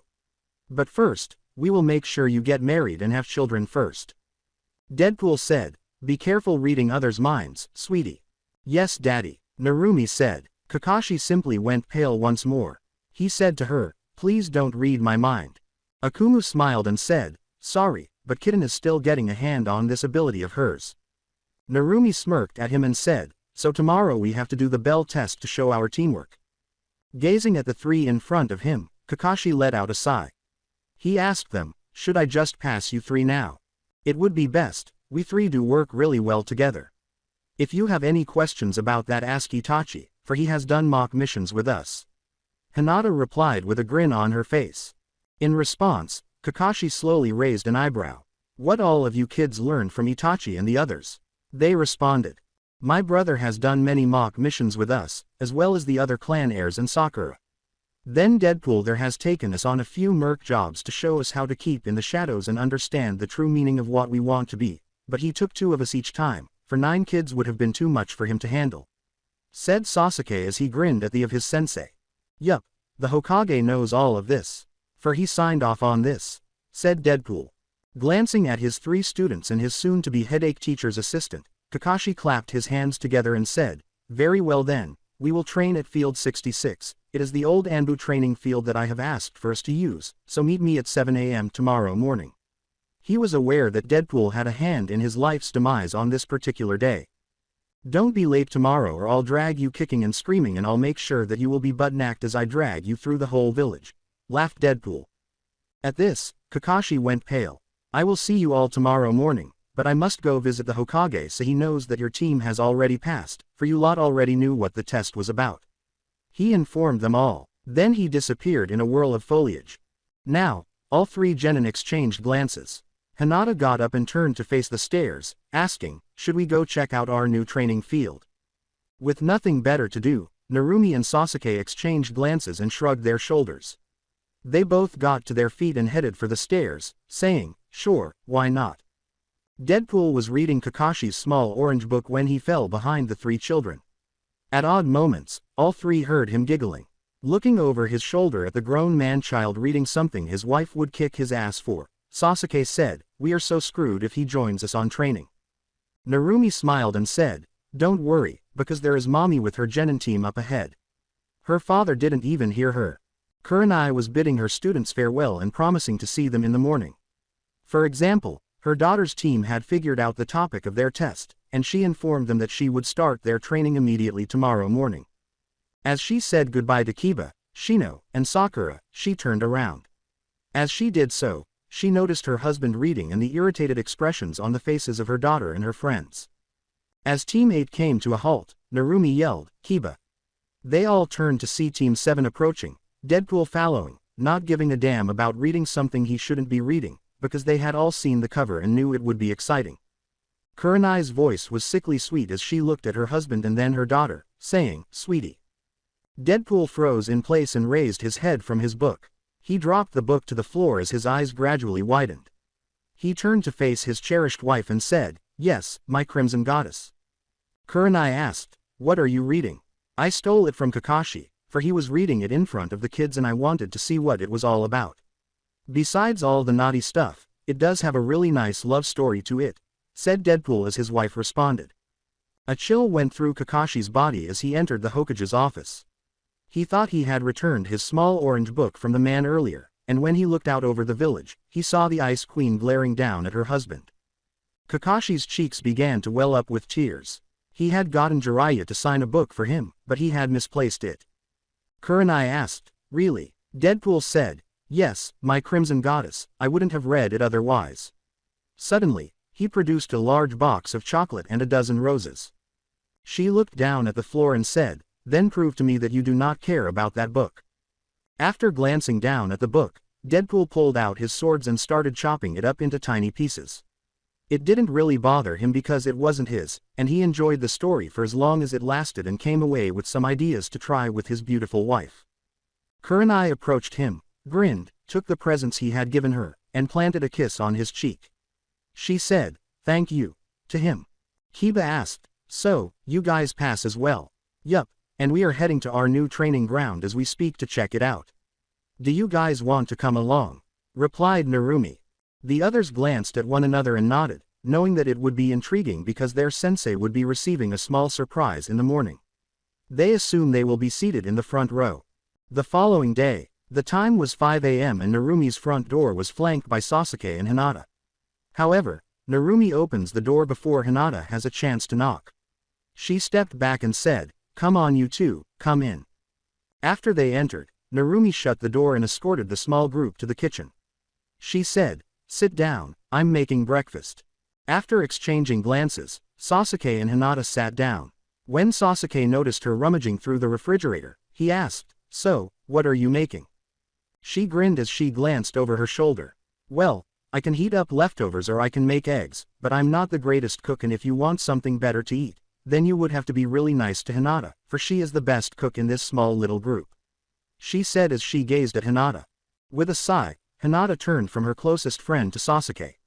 She said to their blonde Lolita friend, "Really? I know you are as good as I am at cooking Narumi, so don't lie for your being the one that taught me a few recipes."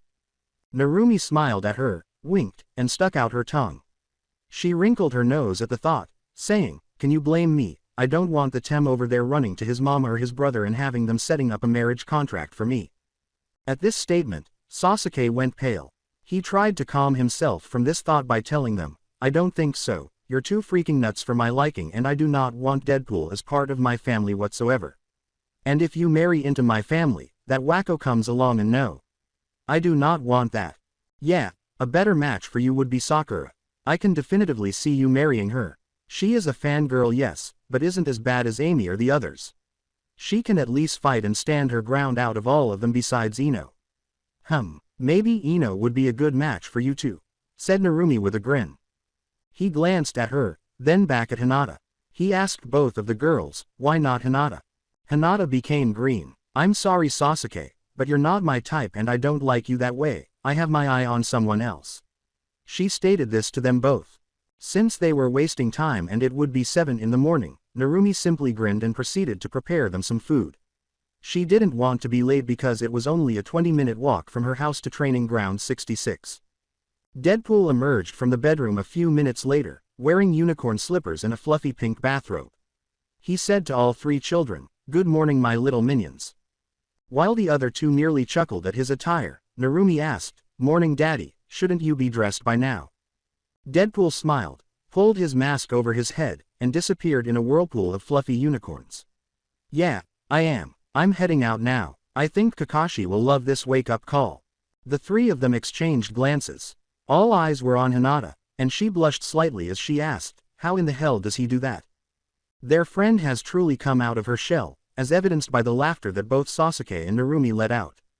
The apartment of Kakashi. Curled up in his black and silver comforter, Kakashi was snoring quietly and dreaming of a scene from his small book. There was a little giggle to each snore. Deadpool stood smiling broadly beside his bed, hurriedly putting on the long blonde wig and drawing the blanket back, but not before creating a shadow clone and giving it a camera. The clone gave his original a nod. While the clone was taking picture after picture, Deadpool slowly crawled into bed and drew Kakashi into his arms. Kakashi was gradually awakened by the flash. He felt something warm beside him as he slowly opened his eyes. "Did you accompany me home last night?" As he opened his eyes and concentrated on the blonde hair and the black and red mask staring at him, he asked himself this question. "Oh Kakashi, kiss me," Deadpool exclaimed. When Deadpool crawled over the bed and Kakashi saw the fluffy, pink bathrobe, his eyes popped open and he flew out of bed, landing hard on the floor. "What the hell?" Kakashi exclaimed. He was seated on the floor, wearing black boxers and a face mask that covered his lower face. "Well, Sunshine, since you are constantly running late, I won't make the kids wait for you. You now have two options. 1. You arrive on time or early." Deadpool smiled and said, "I train your team and make them more like me as you show up late." 66 Training Ground. 1 hour later. When Narumi, Hinata, and Sasuke approach, they see Kakashi hiding behind a tree, staring at the still wearing his wife's bathrobe and his unicorn slippers, Deadpool. Some do wonder if that is actually his bathrobe or if Kurenai's, but they have seen her wear it a few times, aside from a black and blood-red one. "Dad, how have you treated Kakashi-chan?" As Narumi studied the poor Cyclops Jonin and glanced at both men, she asked. "Oh, nothing, my love. I only made sure he arrived on schedule." Deadpool smiled and said, "Everything is ready for the day ahead of him." "So, will you spend the entire day running around in that?" Gazing at the insane man, Sasuke asked. As he removed the wig and removed the bathrobe, which showed that his pants were rolled up, Deadpool looked down and laughed, saying, "I forgot I was still in this." He then unrolled the wig, unzipped his boots and swords, and put his robe and slippers away. Deadpool quickly finished getting ready for the day and threw his wig at Kakashi, saying, "Enko would love playing with it with you." Kakashi avoided the wig. In the village, somewhere, Enko couldn't help but smile as though she had received a gift from the devil. Because no one wanted to be in her way when she smiled because nothing positive would be coming out of it anytime soon, the villagers and shinobi alike parted ways like the Red Sea. Back in 1966, as they watched their sensei fleeing from a katana-wielding madman, Narumi, Hinata, and Sasuke ran laps around the training field, and each genin simply broke out in perspiration. While grinning at him, Deadpool said, "Come back here, my little scarecrow." After the three genin completed their 20 laps, they came to a heap in front of Deadpool, who stumbled over Narumi and fell, sending his swords flying into the trees ahead of them. As he released his chakra, Kakashi fell into the lake, the cool water cooling his burning skin. As he floated in the water and looked up to the side, Kakashi said, "Enough Deadpool, I am here to train those kids to be shinobi and that's what I'm going to do." The clouds appeared soft and fluffy, and he thought, "I see why the Nara enjoys his hobby. It is peaceful and there isn't a loon chasing them. All I want is for you to be in good physical condition when you take my sweet little girl on her first C-rank mission outside of the village, Kakashi." Deadpool leapt up and glanced down at the children, saying, "So you will be doing the same workouts as them, even if it means me chasing after your ass." Narumi cried, "Damn it Daddy, you're heavy." After swimming back to the shore, Kakashi glared at Deadpool and said, "Okay, because Deadpool is demanding that I train you three like ANBUS." He emphasized the word Anbu. "You see that wall over there?" He pointed to a gray marble wall and asked them. After turning to face the wall, They all glanced back at the Cyclops. As he used a low-grade wind justice to dry his clothes, Kakashi said, "You will learn how to walk across it with only chakra." He then crossed the field and made his way to the mountainside, where the gray marble wall stood tall. Years ago, this method was used to train new Anbu. I will show you. This is where they used to train fresh Anbus a few years ago, but when they upgraded the wall and other items used for training, this field was rarely used, so I requested this field for my future genin team. Sad to say you are my first team ever since I became a sensei. He stated. As they watched Kakashi climb the wall with his hands in his pockets, their eyes widened. As they approached the wall, Narumi poked it with her finger and looked up. "This is going to be a pain in the ass," she remarked, turning to face her two friends. After 2 weeks. Over the last 2 weeks, Kakashi had neglected the children who were participating in D-rank missions with the other two teams that had succeeded. Oh no, he was torturing them, and Deadpool was to blame. He constantly reminded his adorable little genin of this. Rewind. In the Hokage's office, Kakashi stood staring at the elderly leader as he reviewed his Team 7 training plan. He slowly raised an eyebrow at the Cyclops in front of him and asked, "Are you really certain of this plan, Kakashi?" He inquired, unsure of the plan that had been presented to him. "Yes, Hokage-sama, I have no doubt that they can manage what I have in store for them. However, in order for this plan to succeed, I must prevent my team from engaging in any D-rank missions for the next month or two.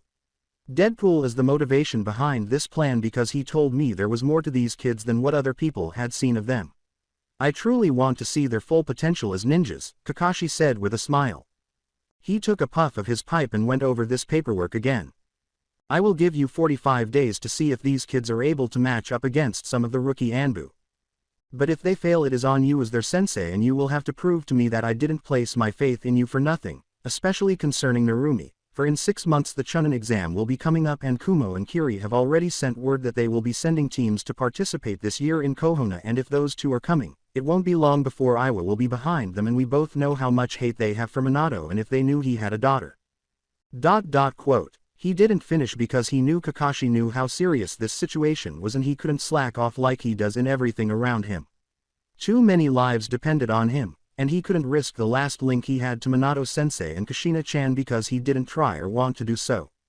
Flashbacks end. Good, Kakashi said, grinning as his adorable little genins dropped to the ground in front of him. "I'm happy to see that you're doing well with the weight seal I put on you going into this week's training.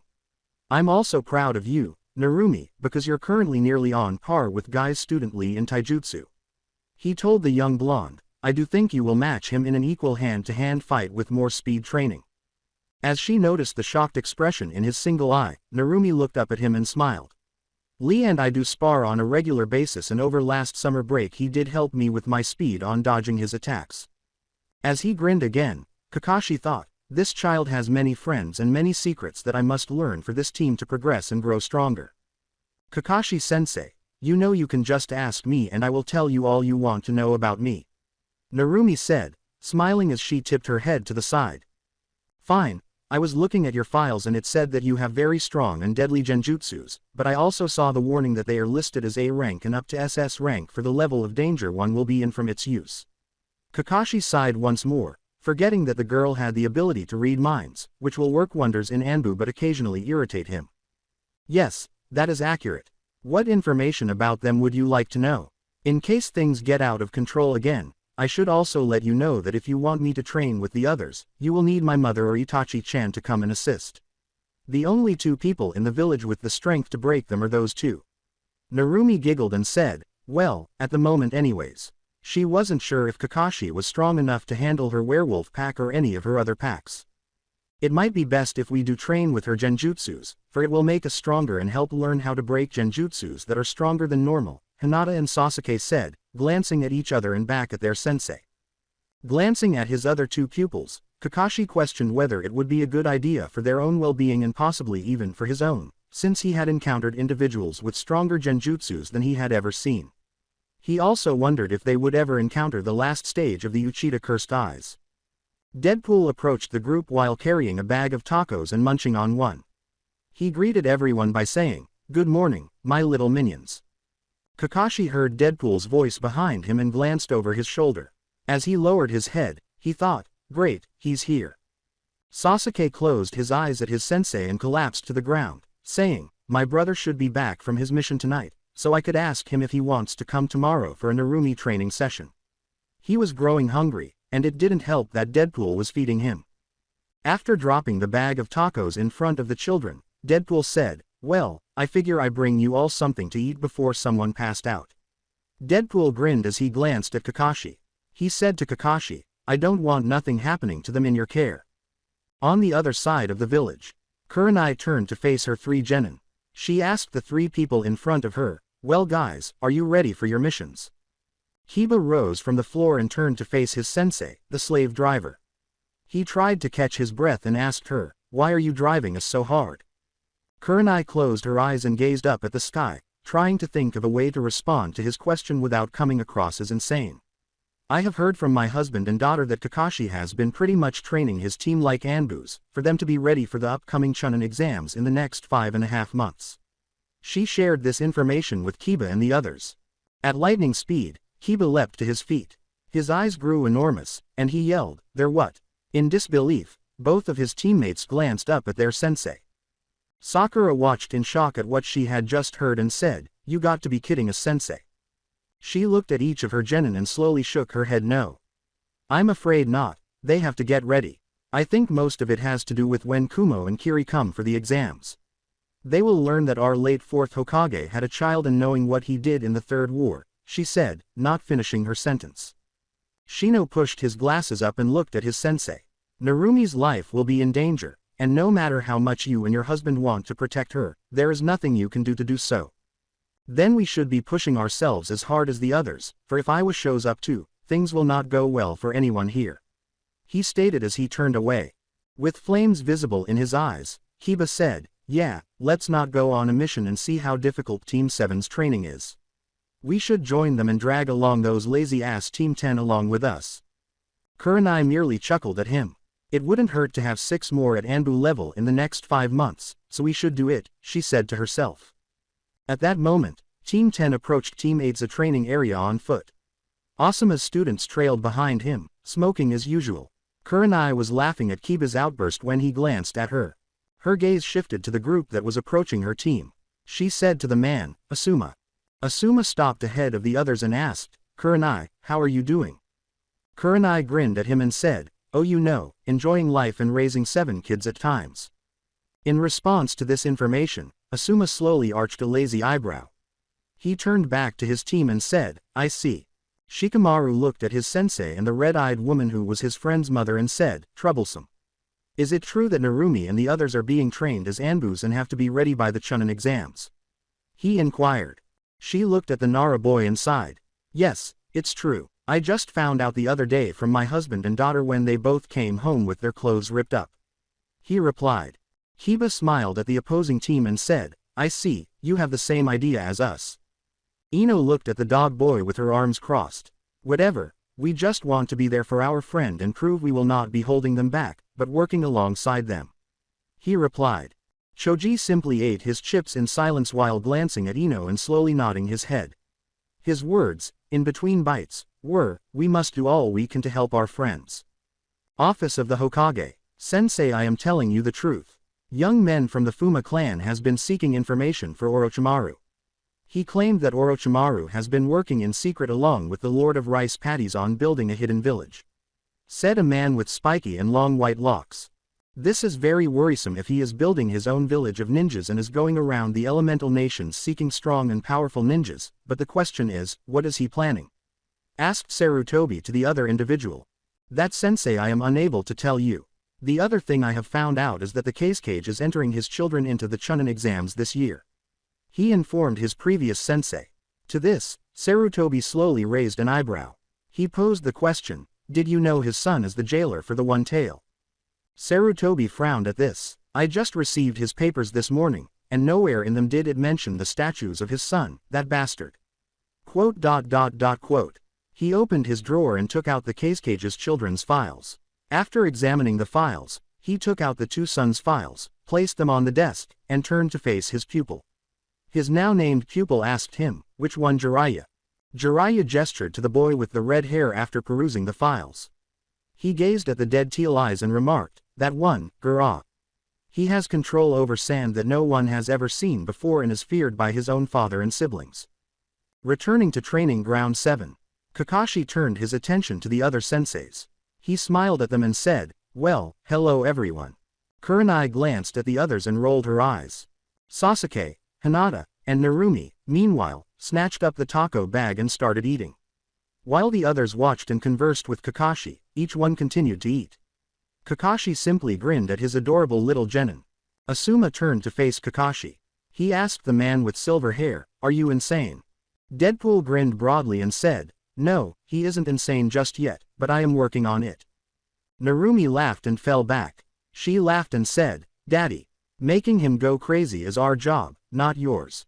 Narumi's innocent smile caught everyone's attention. Kakashi turned to face the little blonde girl and said, "Naru-chan, why would you want to do that to me?" She gave him a smile while cocking her head to the side. "Because you should have been there for me from the beginning," he replied. Kakashi looked at her and went pale. She is aware of it, he thought as he sulked in a corner. With a sinister gleam in her eyes, Narumi crawls over to the pouting man and says, "Ah, don't worry Kakashi-chan, I forgive you."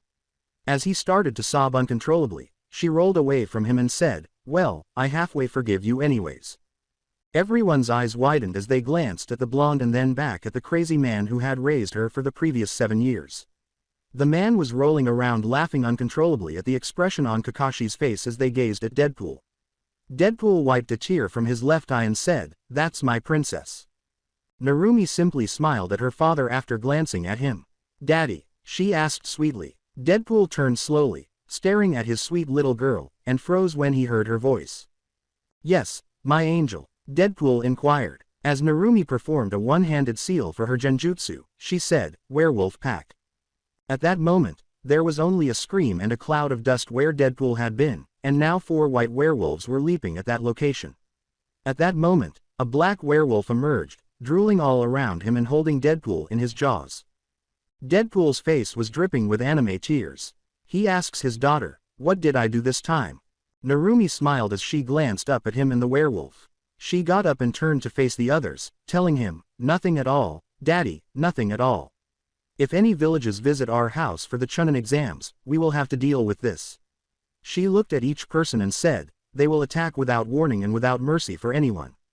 Her eyes flashed blue and her werewolves disappeared from view as they stalked the other teams and their senseis, but they could still hear heavy breathing and growls coming from nowhere.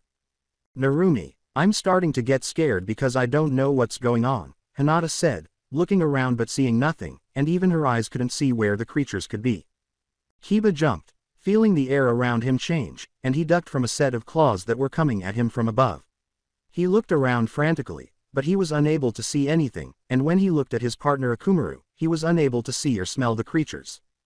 Shino raised an eyebrow and thought, "Interesting." His beetles surrounded him, and he quickly leapt to his left as a werewolf appeared and disappeared again.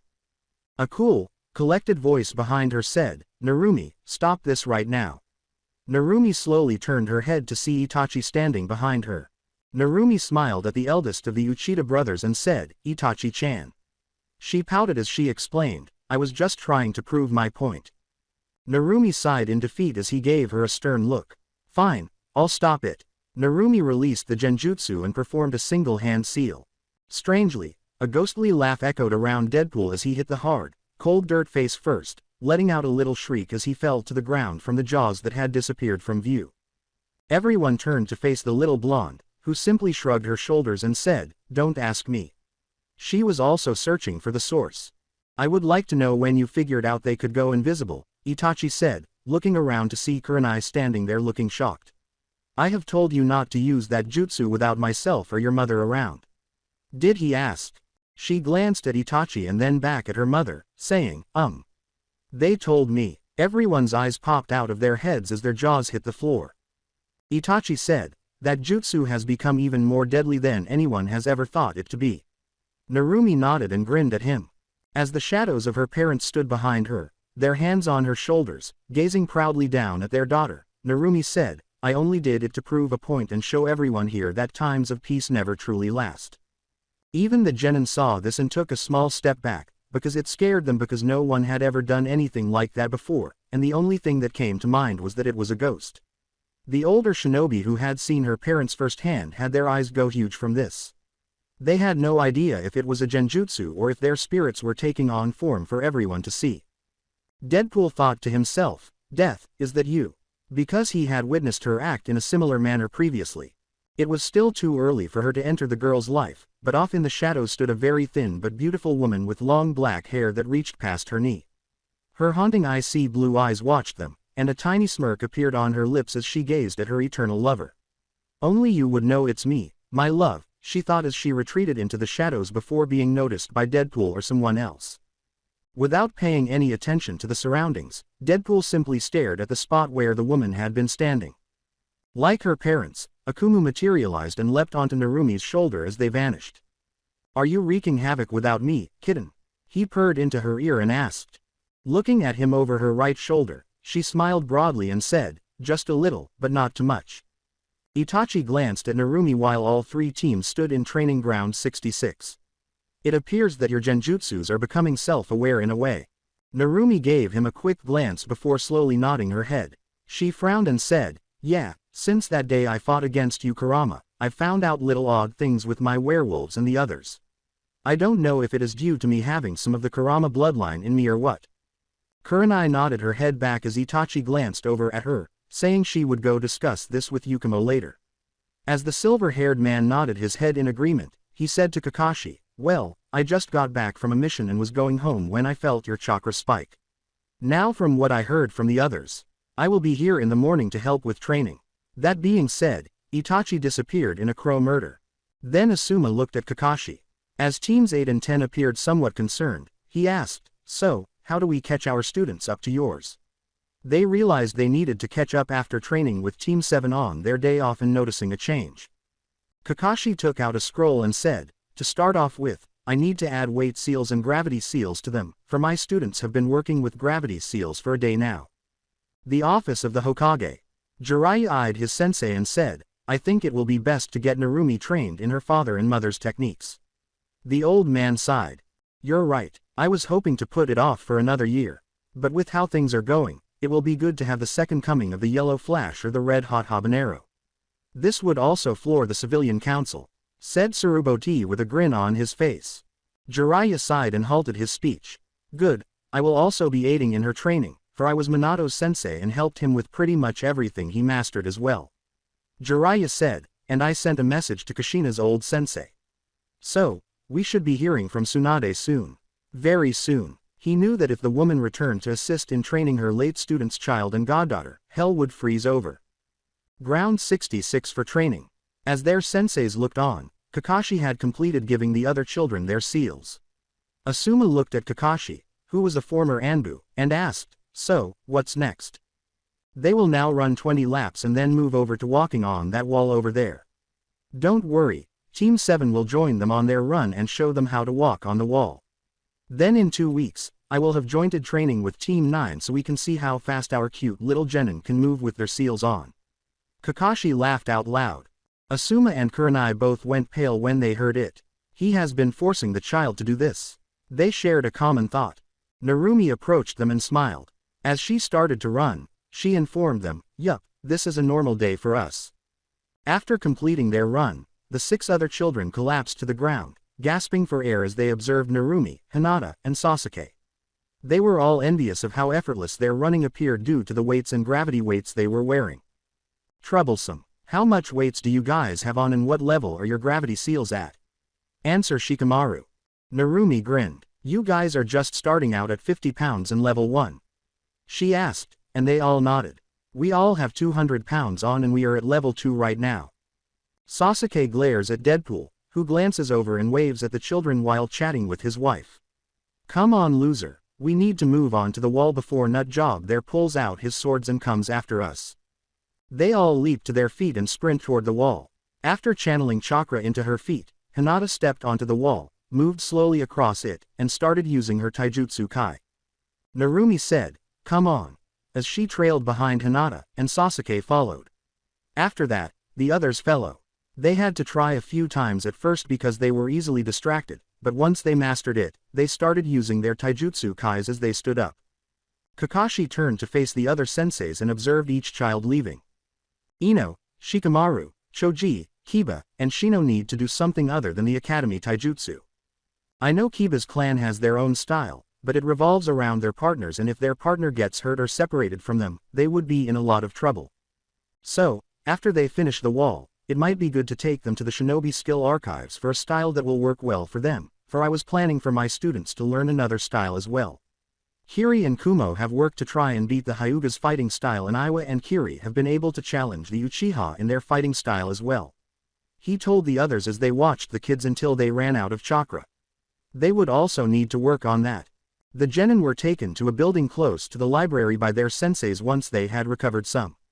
Although the library only had the most basic materials available to many civilians, who would go there to learn as much as they could before entering the academy, and others who simply wanted to learn the fundamentals of self-defense without finding a teacher, this location had more information about shinobi arts than the library did. Since Sakura had never been there before, she asked, "What is this place?" "Well, my cute little genin. This place is the Shinobi Archives. This place holds everything you would ever want to know about any jutsu, taijutsu, ninjutsu, genjutsu and so on." Kakashi laughed out loud. At that moment, Jiraiya approached them from behind. "The only thing you will never find in there are the clan styles and some of the styles of our most famous shinobi," he stated to the young genin. Sakura asks, still appearing somewhat taken aback by this discovery, "But I thought the library had all of this stuff." "They only have the basics. Not every person that goes to the academy becomes a genin, and some people just want to learn a fighting style to protect themselves while they are traveling," Asuma said with a grin on her face. Looking somewhat bewildered, Kiba said, "Okay, I get that. But what are we doing here?" With a smile on his face, Kakashi said, "I'm glad you asked." Hinata turned to Kakashi in confusion as he explained, "We are here to get you all different fighting styles or backups." She told him, "But my clan is known for its gentle fist fighting style." She was perplexed as to why they suddenly felt the need to acquire new skills. "And Kiri and Kumo have found counter for your clan's fighting style long ago, Hinata. That's why he is making you learn another style in case you encounter ninjas from those villages, and that goes for you as well, Uchiha," Jiraiya said while staring at Sasuke. Wondering what her godfather was up to, Narumi asked, "By the way, Ero Sanin, what really brings you here?" Surely, he wasn't just here to explain something Kakashi-sensei could have explained himself. Jiraiya sulks over his moniker. "Well, Narumi, I am here to start your training on 2 different fighting styles as well as to see if you are able to use the Uzumaki chain's bloodline." He then smiled and told her. Sasuke gave his sensei a raised eyebrow. The other genin nodded their heads in agreement as he asked, "That's cool, sensei, but can we learn other things besides just taijutsu?" "Yeah, sensei. It would be good to pick up weapon combat or something, cause my family jutsu does leave me pretty defenseless when I leave my body to enter their mind, and if they have a strong mind, it can leave me weak when I return," said Ino, because she thought it would be interesting and enjoyable. When she was younger, she recalled seeing some sword and fire dancers and was taught that they were both beautiful and lethal. Asuma's expression was filled with shock as he turned to face Ino. He hadn't anticipated that from the blonde. Ino glared at the chain-smoking man as he said, "Ino, I'm surprised that you of all people would want to pick up a weapon." "Well, thanks to Deadpool-sensei and Narumi, I've gotten pretty good with a gun, but they make too much noise and leave shell casings behind, and even with a silencer I am not sure if I really want to rely solely on guns. Maybe adding some type of blade proficiency, I don't know really." Ino turned to the others. "That isn't a bad idea, Ino, and depending on what you choose I'm sure we can find others to help teach you your weapons," laughed Kakashi. Before turning to face Deadpool, Jiraiya told the blonde, "Okay then, come on Narumi, let's go and leave the others to their own training." With Narumi sulking behind him, he turned and left, saying, "You're coming to Bonehead." Then Deadpool turned to face Kakashi. Now dressed as a Sailor Moon, he asked, "You got this, Captain?" Kakashi simply shook his head and sighed. He told the insane man in front of him, "Yes, I can handle things from here. But depending on whether someone decides to fight with swords tomorrow, I might need your help." Deadpool nodded his head and chased after Jiraiya and his daughter. For once being serious and not referring to him by her favorite nickname, Narumi asked, "So, where are we going, Jiraiya?" Jiraiya arched his brow at the girl as he turned to face her. As they continued to walk, he told her, "This is a side of you that is rarely seen. One so sane and serious." Narumi crossed her arms over her chest and said, "I know, but I have a feeling this is something big and I need to be more serious and saner. This isn't the time for me to be playing around like I normally do with you. After probing the information from his mind earlier and now examining his face to see if she was correct, she said, besides, I believe this has something to do with my bio parents and their styles of combat. He looked down at her and sighed. She was correct. Nods, it does have to do with your bio parents and their way of fighting. You will be learning your father's taijutsu and Rasengan, along with his flash step, as well as learning your mother's taijutsu, seeing if you are able to use chakra chains like her, studying her kenjutsu style and several other things. We will also be testing your elemental affinity to know what element you are able to use. He explained to her as he approached them. Deadpool asked, surveying their surroundings, so, the big day has finally come, and we get to see where her parents once lived. It appears that they had ventured farther into the forest surrounding Hokage Mountain. As he watched the other two pale at the laziness of her father's family, Jiraiya said, yes, we are going to the Uzumaki estate, because the Namikaze clan estate was destroyed during the Second Shinobi War and they never got around to rebuilding it. They mostly lived in a bunker on their land and in the village. Anyways, everything that was in the Namikaze bunker is now in the Uzumaki library and safe for Minato was the last of his family. He had a brother, but he vanished during the Third Shinobi War and everyone pretty much thinks he died. Jiraiya said, causing Narumi to nod her over the past few years. She had discovered a lot of new relatives, and she got along with most of them, including her maternal cousin Yakumo, albeit primarily to annoy her grandmother and their cousin Yu. Finally, they arrived at a sizable estate situated in a wide valley. Your great-aunt Mito wanted a large home for when her family would come and stay in the village, and with how war was always happening, she wanted to make sure there was always room for her family if they needed to leave the island. Jiraiya said as he glanced over to Narumi. Deadpool gave a whistle. Wow, this place is huge. Gazing at Jiraiya, Narumi asked, is it okay that we live here? I like how I would be able to train without someone always watching me. Everyone knew that when she said, someone, she was referring to Yu and his obnoxious grandmother, who had attempted to imitate the girl's genjutsu multiple times but had failed miserably. Before pulling out a piece of paper and having Narumi press a small amount of chakra into it, Jiraiya said, I don't see why not. But first we need to find out your chakra affinity. After a few seconds, the paper broke in two, and an unusual thing happened. One half changed into a butterfly. When Jiraiya saw this, she simply stood there in shock and then snapped out of it. He grinned and said, well, I'll be damned, a wind-yin dual affinity. I've only seen this phenomenon once more in my life, and it's in your paternal grandmother Mirena. You're one special girl, Narumi. He then turned to face the estate's gate. Now back to the important stuff. All you have to do to open the gates is smear a little of your blood on the lock seal, understood? After giving a nod, Narumi bit her thumb and rubbed it over the gate's seal. The two great iron gates swung open, preceded by a loud clicking sound and the sealed glow. As Narumi surveyed the courtyards, she noticed the flowers and animals moving about, and all of them entered. A wolf, rabbits, and deer. She was taken aback by that one, but she didn't give it much thought because, as she surmised, her home had been sealed off since the day she was born. They saw a large house surrounded by several smaller ones as they strolled through the courtyard. Narumi deduced that the main clan house was the bigger of the two homes. The training grounds and multiple greenhouses were visible in the distance, as Kushina occasionally used the lace senbon for assassination missions and made poison from the plants in those greenhouses. When the poison was beneath the skin, it would leave a bloody red rose where the poison entered, which was the only way anyone could tell it was her. Kushina's second nickname, the Bloody Rose, came from this. So, I guess my parents liked flowers? Narumi asked, turning to face Jiraiya, who was grinning shit-eatingly. Not really. It's your mother who made poisons from the plants she grew here in secret, for she didn't want anyone knowing what she used, for if the village's enemies ever knew, they could find a way to counter it. You know about her fist nickname, the red-hot blooded habanero. Well, she had another one she loved more called, the Bloody Rose, for once her poison-laced senbons was under your skin, it left a blood-red rose mark where the poison entered and stays even after you die. That was what he said. That. She turned to face Deadpool, who merely nodded his head in agreement, and said, that's so cool and would be something very useful to learn and carry on. As he walked with them to the main house, Jiraiya held his hand under his chin and said, but for that to happen, we might have to have Anko teach you the basics of poisons and how to counter and build up immunity to all types of poisons. Also, We might have to have your team build up their immunity as well, in case of accidental poisoning or if poison is used by the enemy. Jiraiya was shocked once more when Narumi grinned and said, "That's fine with me. I've just started working with Anko to build up an immunity to poison and venom anyways." Every time he thought he was one step ahead of this little Lolita, she was already one or two ahead of him.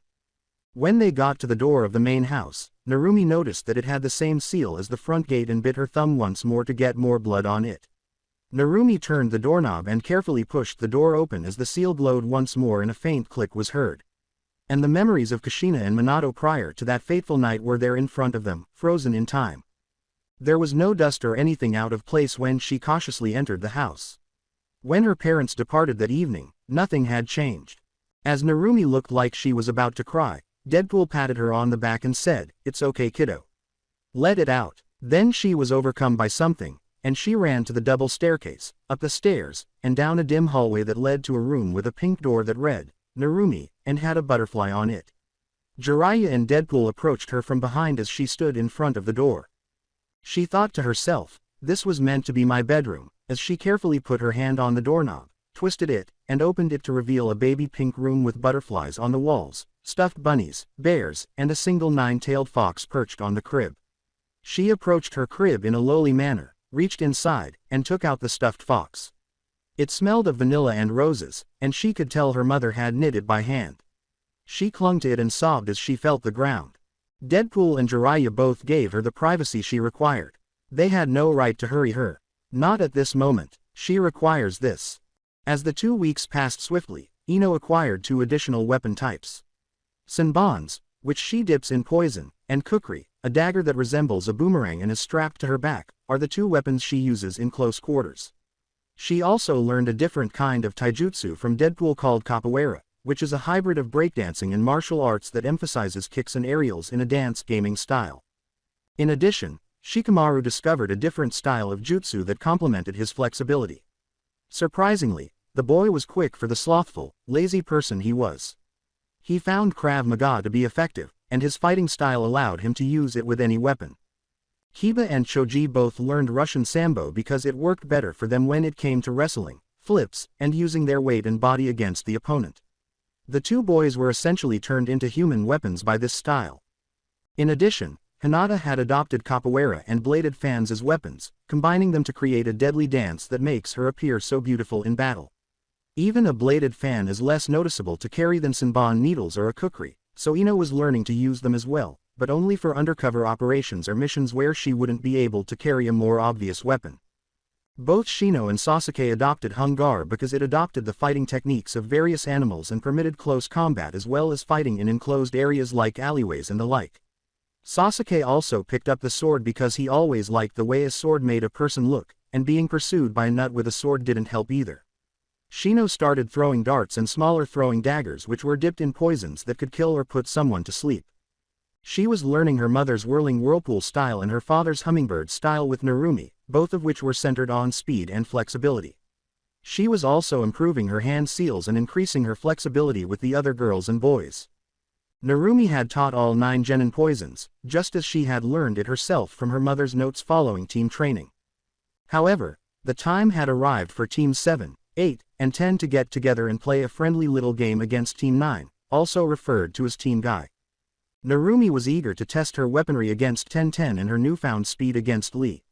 She needed to get that stick out of Neji's ass, even though she didn't really care for him.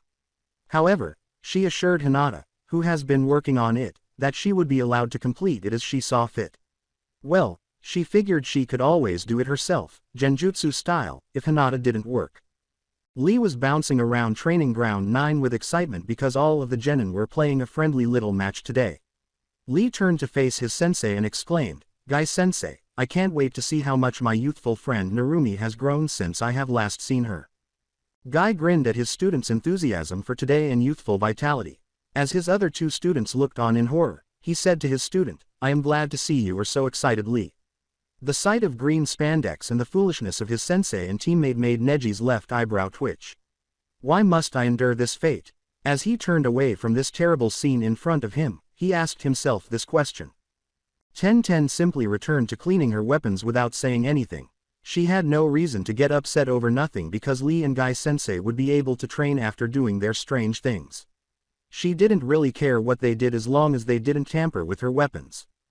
Alongside the others, Deadpool followed the route to Training Ground 7, where everyone was supposed to meet that morning, before making his way to Training Ground 9. Deadpool looked down at Narumi, who was fiddling with the ruffles of her Bordeaux red dress, and said, "Penny for your thoughts." Then grinned as she glanced up at him. With a dejected expression on her face, she told her father, "It's just that a lot has happened in a short amount of time and I'm scared to see how things will unfold here soon when it becomes public that I am their daughter. Princess, it will all be right. Don't worry about anything, and if they can't accept that you are their daughter, then I'll burn this village down to the ground and we'll go look for your mom's village and rebuild it," said Deadpool while hiding his grin. Narumi laughed at his antics and smiled. Narumi asked as she peered down the dirt path, "You're right. There isn't anything stopping me if I ever want to leave here, huh?" However, in reality, her friends and family from her brief life were what prevented her from leaving. When the final two finally appeared, Kakashi grinned. "About time you two showed up," he said to Deadpool and Narumi. Deadpool gave him a look before putting his hands in a ram seal. Deadpool yelled, but nothing happened. It was the real thing, not a genjutsu. For once in his life, Kakashi arrived on time without having to worry about Deadpool. Deadpool approached Kakashi with a stick in hand and started to gently prod him with it. For his part, Kakashi simply sighed and took Deadpool's stick. He said to the insane man in front of him, "Would you stop that?" He looked a little irritated as the people behind him laughed at what was happening. "I am the real thing, I am not a genjutsu as you just saw, and I'm not a clone." Deadpool continued to stare closely at Kakashi in his personal space and said, "Well, it's just hard to believe that for once in your life you're on time. Come on, you can't really blame me here." Asuma smoked his cigarette and remarked, "He does have a point there, Kakashi." Kurenai, laughing at her husband's antics, covered her mouth with her hand and said, "We should get going before it gets too late and Guy comes looking for us." Hell, when she initially appeared and saw Kakashi, she had even assumed it was a genjutsu. However, it wasn't. For once, the man had arrived early. She simply grinned and thought, "I guess he got tired of my husband showing up in my sleepwear." The genin simply shook their heads and started walking down the dirt road that led to the training area for Team 9. Still absorbed in her thoughts, Narumi merely observed in silence as Sasuke and Kiba conversed and Ino and Sakura discussed a recent rumor circulating the village. Shino and Hinata strolled in silence, relishing the quiet. Narumi was lost in her own little world, and both Choji and Shikamaru observed her. As they strolled, Deadpool kept an eye on his daughter and occasionally used a foam bat to strike Kakashi. "I must take action to soothe her so that she won't worry as much. What those bastards think of her doesn't matter. She is perfectly entitled to bear her father's name," he pondered, "just as she bears her mother's and my names." It might not have been a good idea to set the bat on fire at this time, but Kakashi pulled out a kunai, cut it in half, and set it on fire.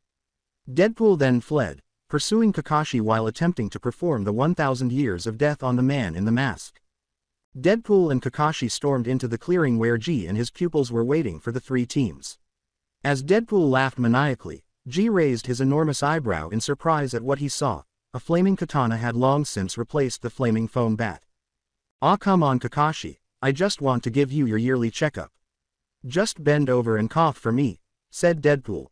As he leapt into Guy's crossed arms, Kakashi simply became even more pale. With anime tears streaming down his cheeks, he sobbed, "Save me." The sight of a grown man sobbing and another acting insane made Neji and Tenten's eyes twitch. Guy saw Deadpool stop in front of him and asked, "Deadpool, my strange but youthful friend.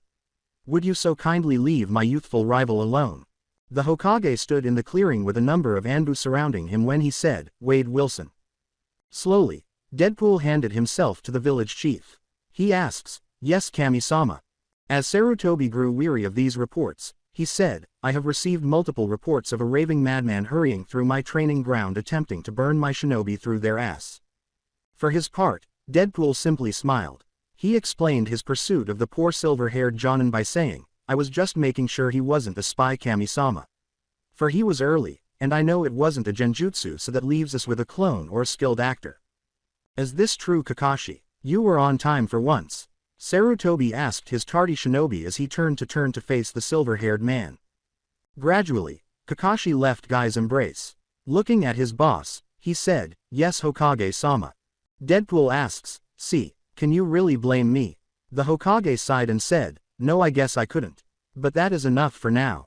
Leave poor Kakashi alone and get to training your students. Sometimes I'm too old for this crap." Others entered the clearing as the Hokage turned to go. The Hokage was approached by Narumi. Narumi said, "Gigi." Sarutobi grinned at the young girl. He noticed the concern in her eyes and said, "Hello Naru-chan. How are you feeling?" She raised her gaze to him. She smiled and said, "Just a little worried. But other than that, I am all right I guess." He smiled at her like a grandfather. Then he hugged her and said, "Don't worry, it will all be fine." Grinning, Narumi gave him a hug in return. She said to him, "Thank you Gigi." Kurenai approached her husband and grasped his ear. She threatens him, saying, "That is enough of that. Leave Kakashi alone or else." Deadpool lowered his head and said, "Yes dear." The other men laughed at him. Kurenai looked at them with crimson eyes. With a chill down their spines, she said, "That goes for you morons as well." They didn't know how they got into the doghouse with Deadpool, so they quickly nodded their heads. Then Guy's throat cleared. "My youthful friends, I am glad you are all here today. My students have been getting a little restless sparring with each other and would be good to have some friendly matches with other teams." His voice boomed as Narumi giggled. The strange man always made her laugh, for some reason. When Kakashi finally calmed down and left Guy's arms, he said, like Guy was saying, "This will be a friendly spar between teams. This will also allow us to see where we need to work on in your development as a shinobi." Then he concluded by saying, "So the matches will be mostly taijutsu and some weapons. But no jutsus." At this point, Lee appears to calm down a bit. He was still a little sensitive about not being able to use genjutsu and ninjutsu. However, his taijutsu skills more than make up for it. When Narumi and Lee locked eyes, she started to bounce, prepared for a fierce battle. Although Sasuke put up a good fight with her, his taijutsu skills were not as advanced as those of the green-clad boy. As Sakura glanced at the senseis, she asked, "Who will be going first?" Kakashi gave his adorable little genin an eye smile. He looked at the young blonde Lolita and said, "I think it will be Narumi and Rock Lee." As Sasuke crossed his arms, Sakura turned to face her friend and teammate. He sneered at her and said, "Loser, don't lose to the freak." Narumi asked with a smile, "Ah, are you worried about little old me Sasuke-chan?" Neji gives Lee a scowl. He scowled at his own teammate and remarked, "You better not lose to her. She is fast and will be tricky to beat." Rock Lee gave Neji-kun the thumbs up and turned to face the clearing where Narumi was waiting for him, saying, "Don't worry Neji-kun. I'll be just fine." From across the room, Narumi smiled at her friend. When she assumed a fighting stance, she remarked, "It's been a while, Lee." As he prepared to fight her, Rock Lee said, "It has been indeed, Narumi-chan." Guy glanced at the two young genin. He questioned them, "Are you two readies?" Lee and Narumi both nodded their heads. Guy gave them a smile. As he leapt back, he said, "Okay then, go." Lee and Narumi exchanged glances before one of them moved. The two disappeared and met in the center, both legs coming up across hitting as a leaf slowly floated down between them as it touched the ground. The other people's faces were filled with shock as they watched. Kiba turned to face Sakura and Sasuke. He said, "I didn't know she could move that fast." "Did you too?" Sakura gave a headshake. "No I didn't," she said, turning to face Sasuke to check for any information. "No," Sasuke simply shook his head. He did, however, have a suspicion that Narumi has been keeping something from him for some time. Hell, he can still recall the incident in which she removed Akumo Jonin. He therefore understood that the girl was unpredictable and should never be taken lightly. Narumi did a backflip in midair, landed on her feet, and narrowed her eyes at Lee as she swooped past Kiba and Shino. She screamed as she ran at him and leapt up, performing a spinning roundhouse kick. "You got a lucky shot there." They both slammed into a boulder as the kick struck his chin and sent him flying into Guy. Guy was knocked unconscious by this, and Lee struggled to stand up, dazed. In an instant, Narumi appeared in front of Lee, holding a kunai close to his neck. She asked the boy who was finally receiving his barring again, "Do you give?" Lee said, "I forfeit," as he collapsed once more. Narumi put down his book, sighed, and grinned at Kakashi. As the others checked in on Guy and Lee, Kakashi declared, "Winner Narumi." Kakashi examined the other genin after seeing how the two youthful ninjas were doing. "Alright, next up will be Kiba and Ino." Kiba smiled as she turned to face Ino. As he looked down at Akamaru, the puppy barked and he said, "This will be easy. Don't you think, boy?" Ino gave the dog boy a fierce look. "I'll make him regret what he said," she thought to herself. "Alright, you two, are you both ready?" Kakashi asked, grinning at them both. Both genin nodded, and Kiba hurried Ino after Kakashi nodded and leapt aside. With a sly smile, Ino pulled out a smoke bomb and 2 flash bombs, threw them in front of the boy, and closed her eyes. Kiba stopped when the flash bomb blinded him and he started choking on the pepper that was added to the smoke bomb. Narumi has been creating flash and smoke bombs that have various effects on people. She has been giving them to her friends so they can test them out and let her know what they think. Using this opportunity, Ino swiftly punched him in the face before kicking him in the face with a roundhouse kick, knocking him unconscious and sending him flying into a tree. Ino jumped around and said, "Well, I guess I win." Shikamaru looked up at the sky and sighed, saying, "Troublesome. Ino is going to be more troublesome."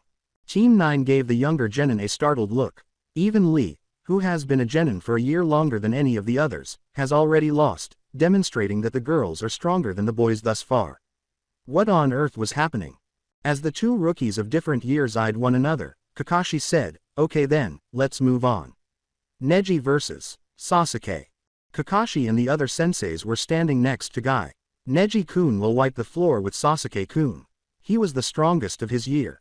Don't get me wrong, I know Sasuke-kun is the strongest from his.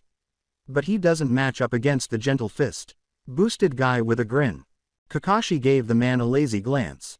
He said, "Did you say something?" With anime tears streaming down his cheeks, Guy made a fist and said, "Damn you Kakashi. With your hip ways." Narumi turned to face the two strange ball senseis. "Really, with the new styles we've been learning, Neji can't match Hinata's gentle fist." As she turned to face the two, who continued to study one another for a few more minutes, she thought, "Yeah, Neji-tem won't know what hit him." Hinata grinned at her brother figure and said, "Do your best, Nisan." Glaring at the clan heiress, Neji turned to face her. "Save your breath for some other loser, Hinata-sama," he said to her. Narumi glared at the Hyuga boy and growled, "Oi, you need that stick taken out of that ass of yours, Tem."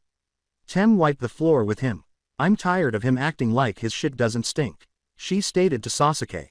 Sasuke merely glanced at Narumi, gave him a nod, and turned back to face the boy. 3 Toma with blood-red eyes glared at the Hyuga boy, and his eyes came to life. "You know you shouldn't upset Narumi. She likes to make people suffer for upsetting her," he stated to the child. Neji sneered at Sasuke and said, "Like I care what that freak thinks about anything. What could she or even you could ever do to me?" The others all retreated a step. With Narumi and Sasuke, there was an unwritten rule. If she said, "Jump," Sasuke would do it after asking her how high he was. Nobody was ever able to determine why. His fan club was furious that the little freak had so much influence over their Sasuke-kun. Sakura and Ino have long since learned to let those two have their strange friendship without asking. Neji grinned, not giving Sasuke's new fighting style much thought. Guy turned to face the two boys. He stepped back and said, "Okay, you two. This will be a fair and clean fight. Go," he exclaimed as soon as he was standing beside Kakashi again. Kakashi put down his book to observe his pupil engage in combat with the other boy. With this new fighting style, Sasuke has been performing well lately. But will Neji be able to compete? The person who has been praised as his clan's prodigy, despite belonging to the Hyuga clan's branch house, he asks himself. Rock Lee stood beside his sensei while Guy crossed his arms and watched the two boys. With excitement in his voice, Lee declared, "I am eager to see who will prevail in this fight." Neji glared at him, and Sasuke used this as an opportunity to attack because the idiot in front of him had let his guard down, something that should never be done in combat, even in a friendly spar. Neji's glass jaw was being struck by a fist before he even realized what was happening. The sound of bone breaking was audible as Sasuke's fist struck Neji's jaw. However, Sasuke brutally kicked him in the head with an axe before he could even consider getting better. Neji was now fainting, and the last thing he saw was a smiling Narumi. This made his head ring. Guy called out to his student, "Winner, Sasuke Uchiha by knockout." Ino, Hinata, and Sakura then hurried over to start tending to the fallen boy. Then Hinata glances up at Guy. As Sakura's hand faded from a green chakra, she said to the man in green, Neji-ni-san will be fine. Yeah, he will just need some rest for about a day.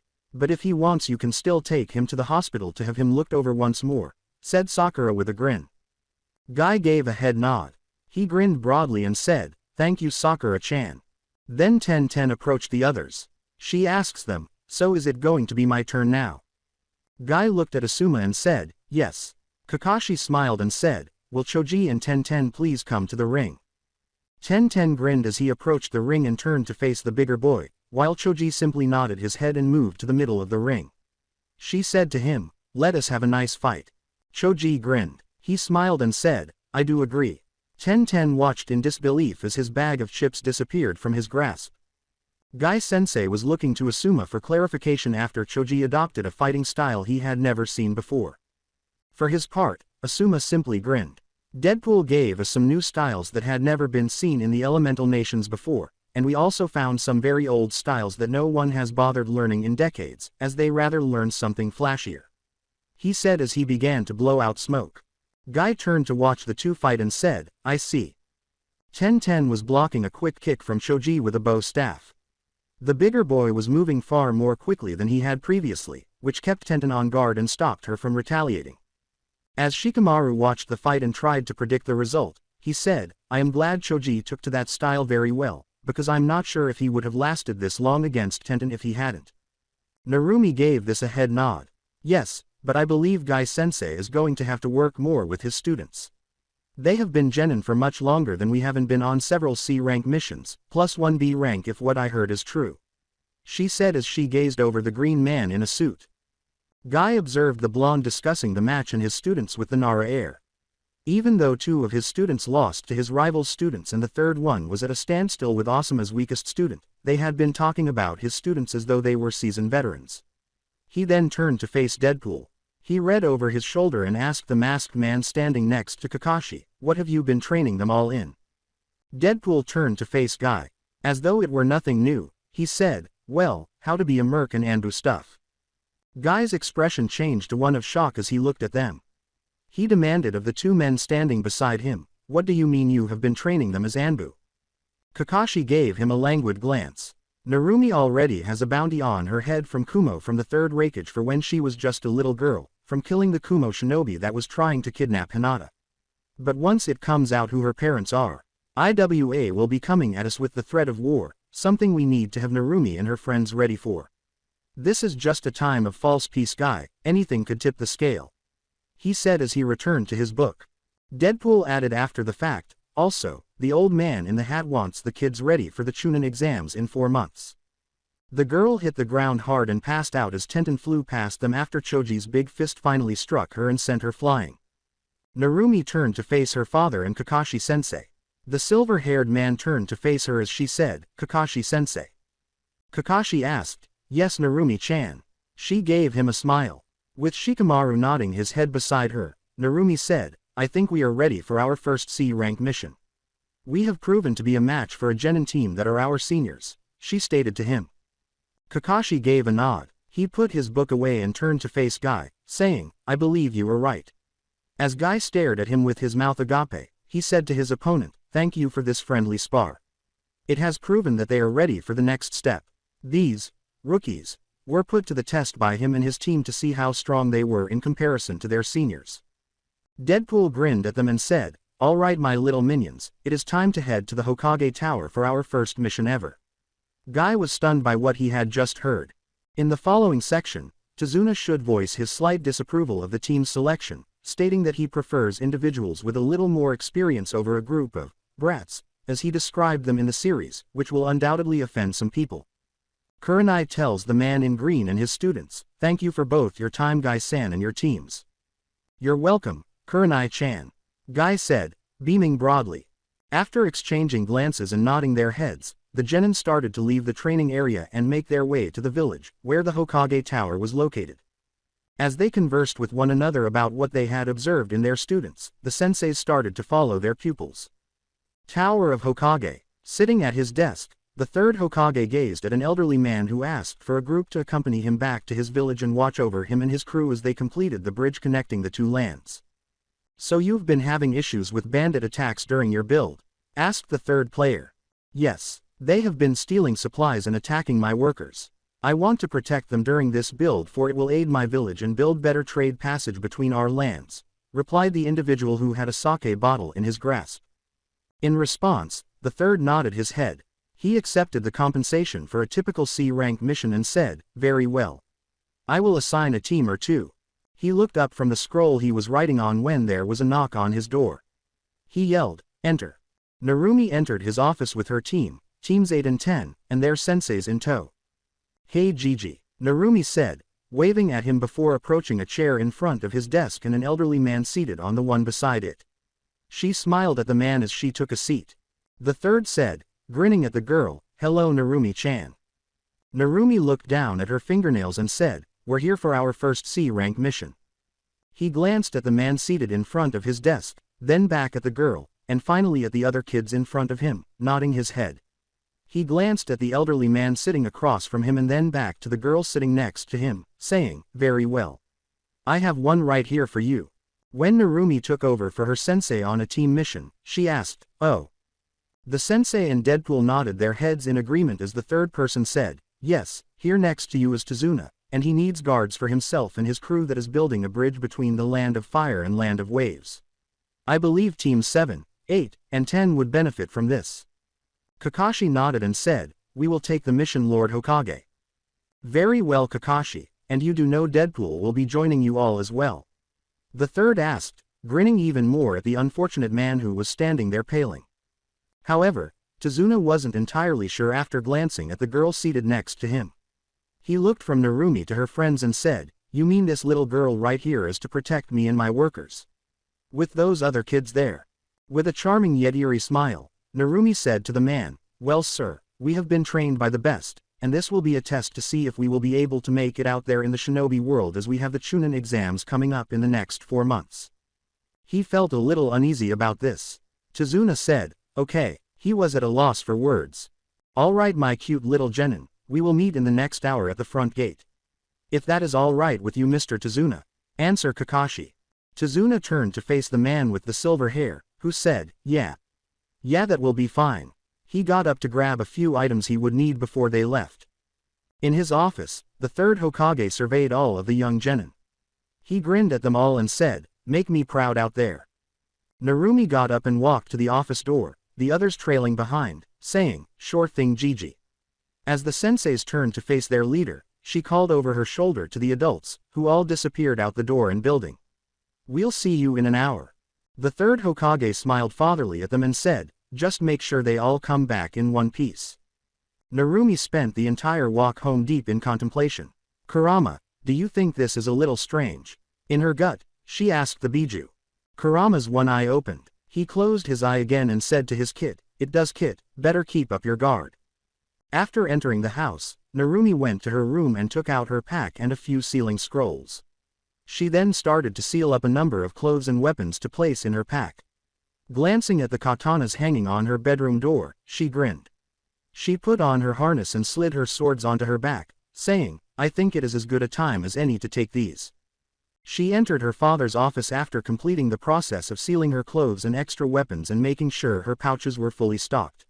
She then proceeded to the gun safe, opened it, and took out her favorite guns, 4 scrolls of smoke bombs, stink bombs, and, for fun, a couple of scrolls of paint bombs, the ones with glitter that make them more difficult to remove.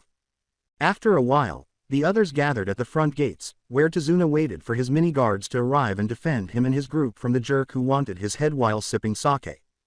The first person to arrive, Narumi, looked up at the elderly man and heard something from his mind. Since it was inebriated, she was unable to fully comprehend it, so she dismissed it and continued to look forward while she waited for the others to show up. After 2 minutes, Deadpool approached Narumi along with the other senseis and the other teams, causing Narumi to turn to face her father. She asks, "You're coming as well daddy?" Deadpool smiled beneath his mask and said, "Well yes sweetie. I am part of your team as well as one of your senseis." She gave this a head nod. Narumi, who was suffering from a headache from listening to the drunken old man standing close to her babble, asked, "All right, are we ready to leave then?" As Team 7 formed a triangle around Tazuna and Teams 8 and 10 formed a square around Tazuna and Team 7, Kakashi gave the order, "Almost. First we need to get into formation, in position people." Kakashi nodded in agreement, feeling relieved that the adorable genin were functioning as a cohesive Anbu team. They can now leave. However, two men who appeared to be wearing gas masks observed from the trees not far in front of them. While the other man simply nodded his head, one of the men stated, "Soon they will be away from the village. Then we will be able to attack them." The other man grinned under his mask and said, "Let's move up the road several miles and set up a trap." As they disappeared back into the darkness, he added, "If we can get this done for Zabuza-sama, we can move on to the next job." Akumu said, "Kitten." Narumi glanced up at her suddenly appearing feline companion. "Yeah," she inquired as she looked around her and the others, listening for any faint wind whispers. Even though they were still a few hours to a day's walk from the coast, Akumu told his kitten, "This mission doesn't feel right." He could smell the sea in the air. Narumi, for her part, simply nodded her head in agreement without saying anything. The wave land. Sitting behind a large oak desk, a small man who appeared to be a troll was staring at a man across from him who had coal-colored eyes and gray camos with bandages wrapped around his face. A young man with a white and red-lined mask on his face and hair in a bun was standing to his right in a brown and green kimono. The small man sitting across from him was asked, "Zabuza, are you sure the fools you sent out to kill Tazuna will get the job done right?" When the idiot questioned him about the plan he had put in place, the now-named Zabuza simply narrowed his eyes. He turned to face the boy standing beside him and remarked, "They will do fine. As long as the old fool hasn't obtained any Jonins as guards." He simply nodded his head in response to the silent command, and then an ice mirror materialized behind him. He stepped into it and disappeared. He didn't know if the person who stayed by Zabuza's side was male or female, but he said, "That girl of yours is pretty handy." If he carried out his plan, he didn't care because he already had plans to sell the child to a brothel after getting rid of his master. Zabuza squints at the bee who was sitting there, staring at the location where Haku used to be. He growled, "Haku is a skilled shinobi and will do as I order." The man simply nodded and returned his attention to the papers in front of him. Despite being a drug dealer, slave trader, and crime lord, he managed a typical 9-to-5 business to conceal all of his illicit activities. Alongside Haku, far away from where the two had set up their trap, Haku emerged from his mirror. He reasoned that since it might affect the mission he and his master were given, he would scout out and find out who was shielding the elderly man. Haku takes to the trees and, while rolling his eyes at the idiots, tree hops past the sloppy and shoddily set trap. He was going to have their master whip those two into shape if they survived this ordeal. Since leaving Kiri, they have become careless and indolent. The protection information for bridge builders. Since it was too heavy for the typical animals that surround the area they are in, deer don't play in the trees, and all the big cats in the area are in the forest of death. Akumu heard a slight slip on a branch in the forest that surrounded the group. Fading off of Narumi's head, he slipped into the shadows to investigate what the sound might have been. When Haku landed on a flimsy tree branch that nearly broke under his own weight, he cursed his good fortune.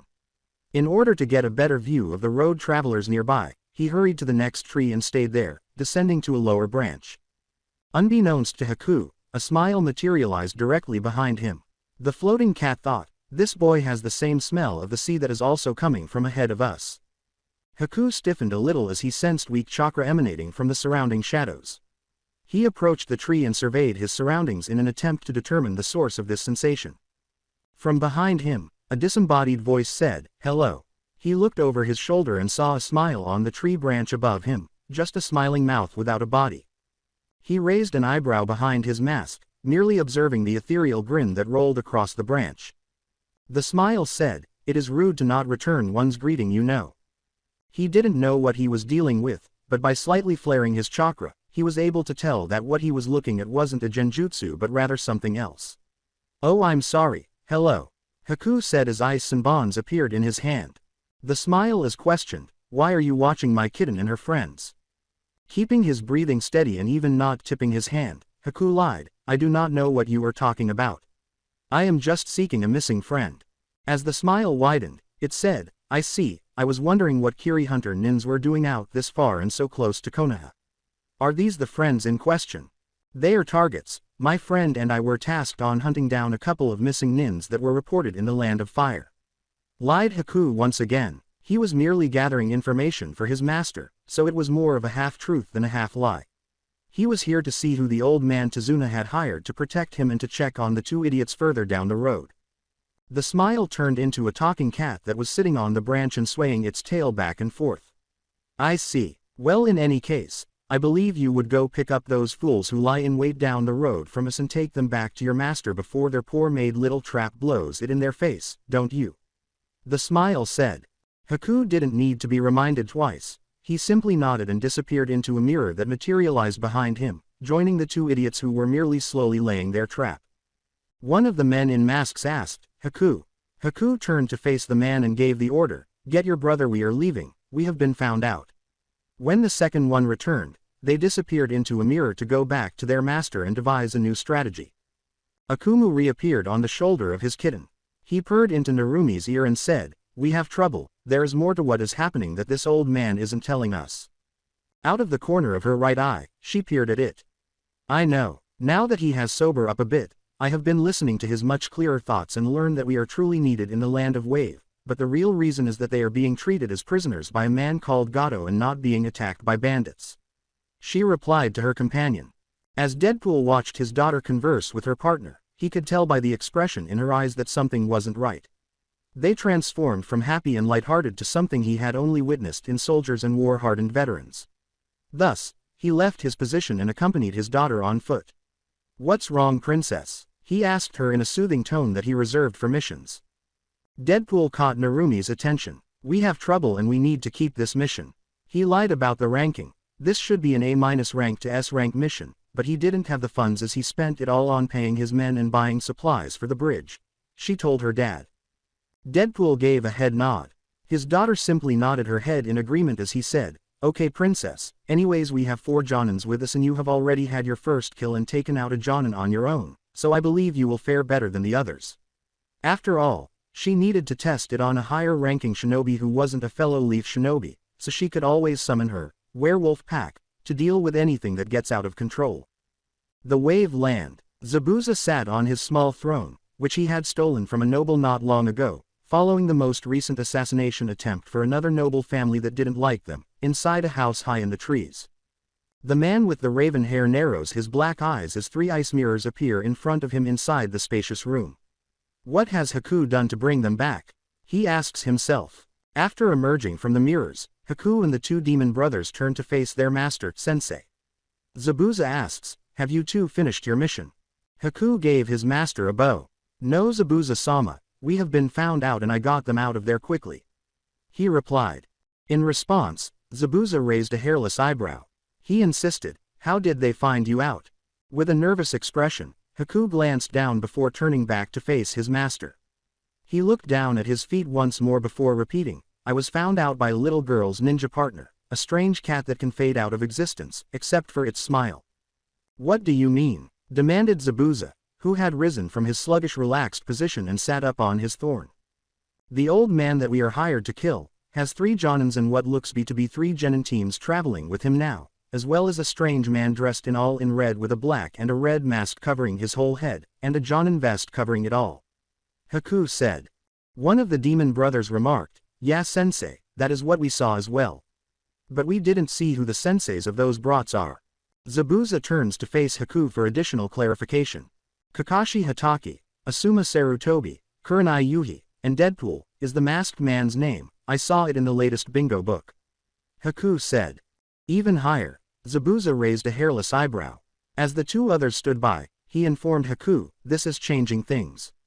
We are going to have to talk about changing the price of this job."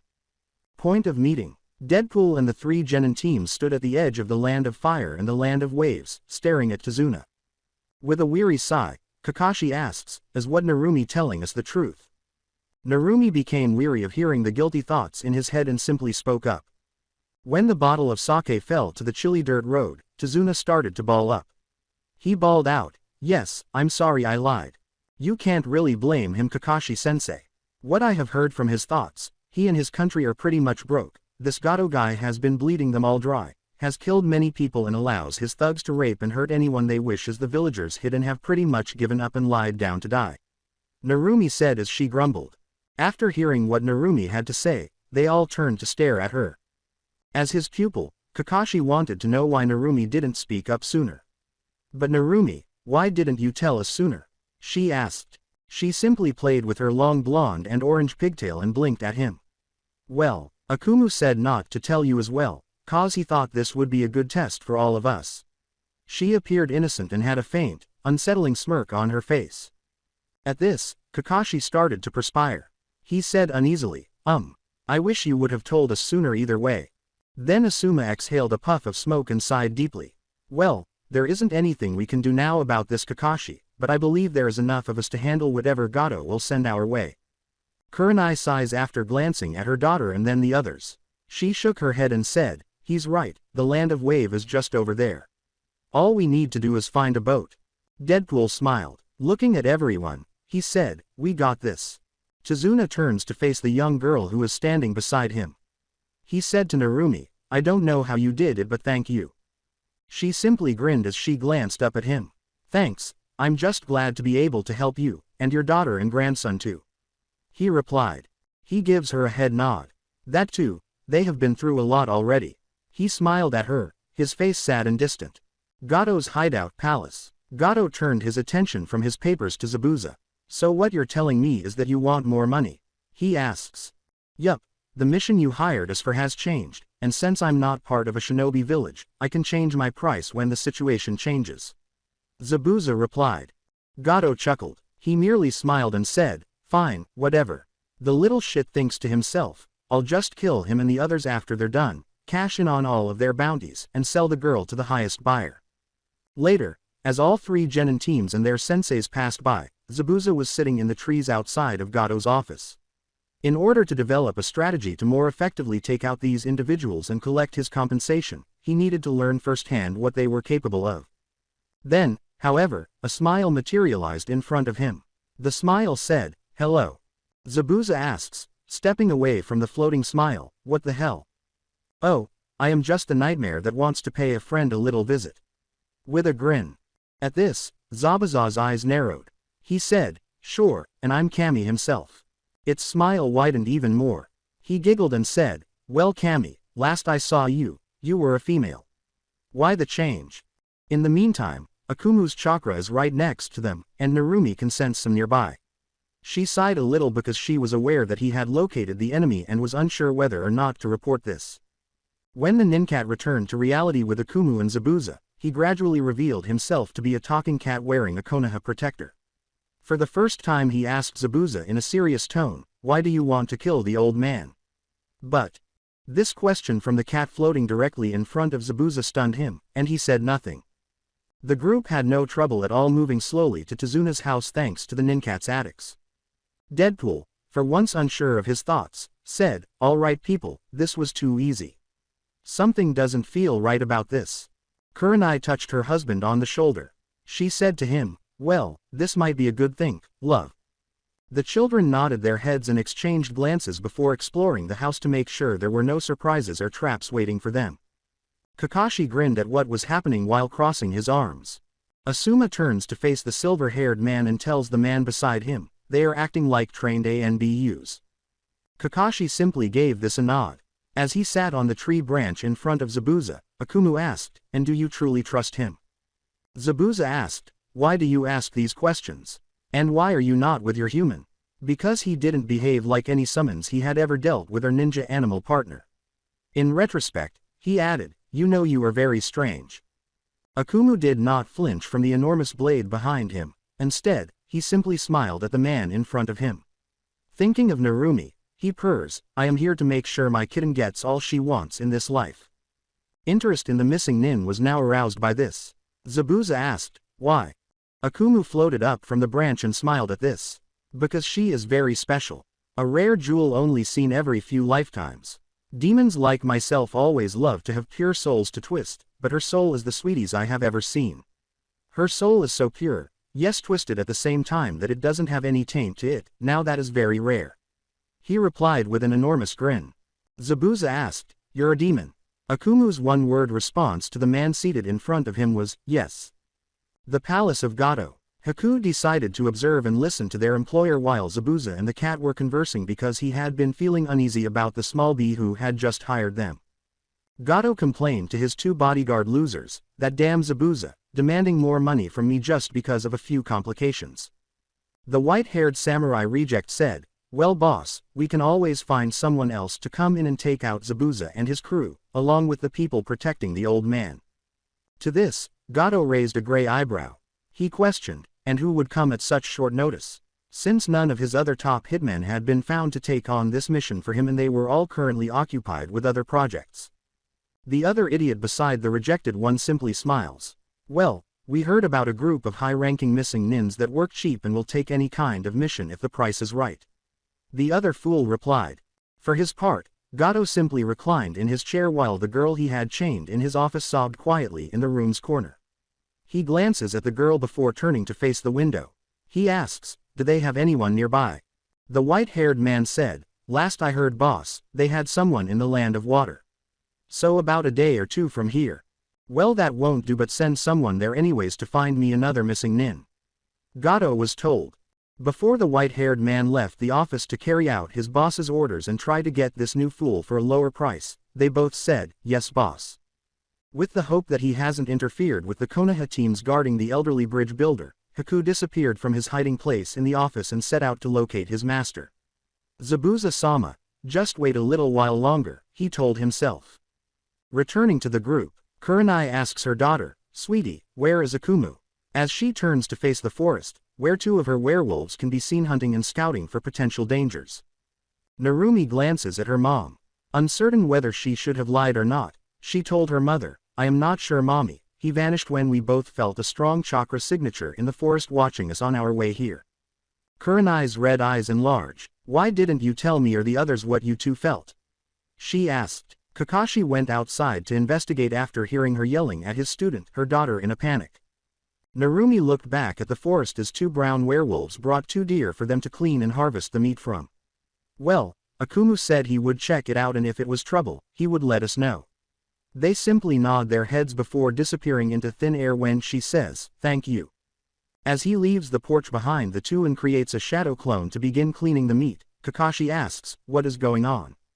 At the Cyclops, Kurenai glances. Feeling worn out because the mission is not going as planned, she remarked, Akumu went to check out a chakra signature that they felt on our way to the house. Throughout the entire mission, her daughter had been engrossed in her own activities rather than concentrating on the task at hand. Narumi waited until the very last minute to tell them, even though her daughter's nincat had been doing his own thing. Kakashi simply gives this a nod. As he finished gutting both deer, he sealed up the meat and said, I wouldn't worry too much. It could have just been a thug he felt, and that cat is pretty strong. He might be off napping somewhere else now. He said to the young blonde Lolita, I will take this to Tsunami so she can use it for dinner. As Kakashi berets the remaining deer and covers them with a little earth jutsu, Narumi simply nodded her head. With Akumu and Zabuza, as the man continued to converse with a kitten, Haku materialized in front of his master. Zabuza turns his gaze from the cat to the boy upon seeing him. He asks in a gravelly voice, what is it? Haku drops to his knees. Master, he said, his voice trailing off because of the odd cat. He arched a brow at him and said, speak kitten. I did as I was ordered and listened on to the old bastard. He is planning on turning on us and sent someone to find a new missing ninja to kill the old man and even take us out so he wouldn't have to pay us. Haku said while staring at his master. Now that Zabuza was seeing red, a gloomy aura started to surround him. He hissed, that little bastard. I'll kill him. Akumu gave the bloody demon of the mist a sly smile.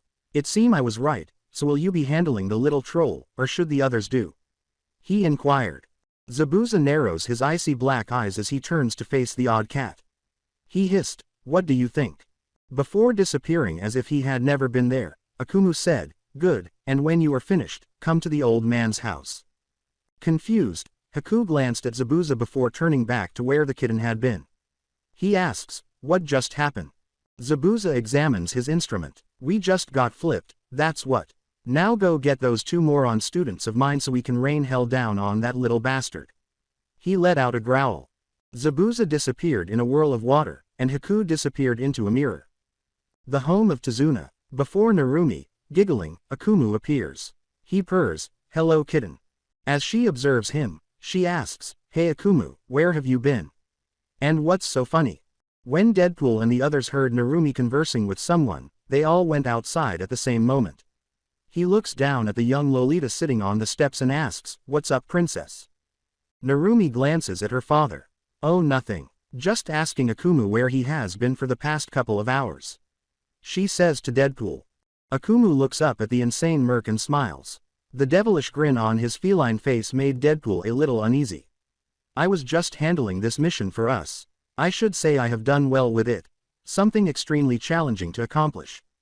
A voice from ahead of them said, "Yes, he was speaking with my master." Deadpool moved his hands to the two guns that were resting on his sides, surprising them. Another voice, much darker and deeper, said, "We are not here to attack the old drunk." The kitten and the two in front of them looked up as the more composed voice spoke. He held up Gato's bloody head and said, "We are here to see if you have a Yamanaka in your group. The little bastard wouldn't give us what we wanted and took everything with him to the grave." Zabuza grumbled. Akumu remarked, "Well Zabuza-kun." As he took over the conversation, he asked, "We might have one that can find out what you want, but what do we get out of this deal?" Deadpool was trying to figure out what the hell was going on while a hamster on its wheel spun at breakneck speed. Narumi simply observed, her gaze fixed on the severed head in front of her. Zabuza raised a hairless eyebrow in response, but he continued to gaze at the cat in front of him before turning to face the young girl who was holding it. Narumi smiled at him and said, "What, it's only fair no brows." Zabuza's little moniker for him causes her left eye to twitch violently. He snarls at her, "Don't call me that brat." Now that she can hear Zabuza breathing heavily behind her, a big, eerie smile appears on her face. However, the masked ninja only hears the labored breathing and does not see anything there. She pointed to the enormous werewolf that materializes behind Zabuza, causing the masked ninja to drop his head and take a shaky step back from the creature he only believes to be a legend. "I believe he thinks I can call you anything I want." For his salvation, Zabuza simply glances over his shoulder and gives the werewolf a blank look because he is a little shocked by the thing that is in front of him. With a sinister grin on his muzzle, the werewolf growled, "I suggest you do as they say." Kurenai stayed inside with Tsunami to assist with dinner preparation while Ino and Sakura set the table for everyone. Kakashi and Asuma, who were enjoying a nice, man-to-man conversation inside the house, heard the disturbance and went outside. The bridge builder's family benefited greatly from the deer that Narumi's werewolves captured. When Kakashi and Asuma exit through the front door, they are greeted by what they see. Deadpool with tiny clouds of smoke rising from his ears, Zabuza and a masked ninja gazing at a huge werewolf, and Narumi and Akumu conversing with the missing nin. A bewildered and unsettled Kakashi demanded, "What is going on here?" While Asuma continued to stare at the enormous werewolf. So this was it for the series. I hope you enjoyed it. To watch more series like this, subscribe to my channel. Till then, we weeb offline.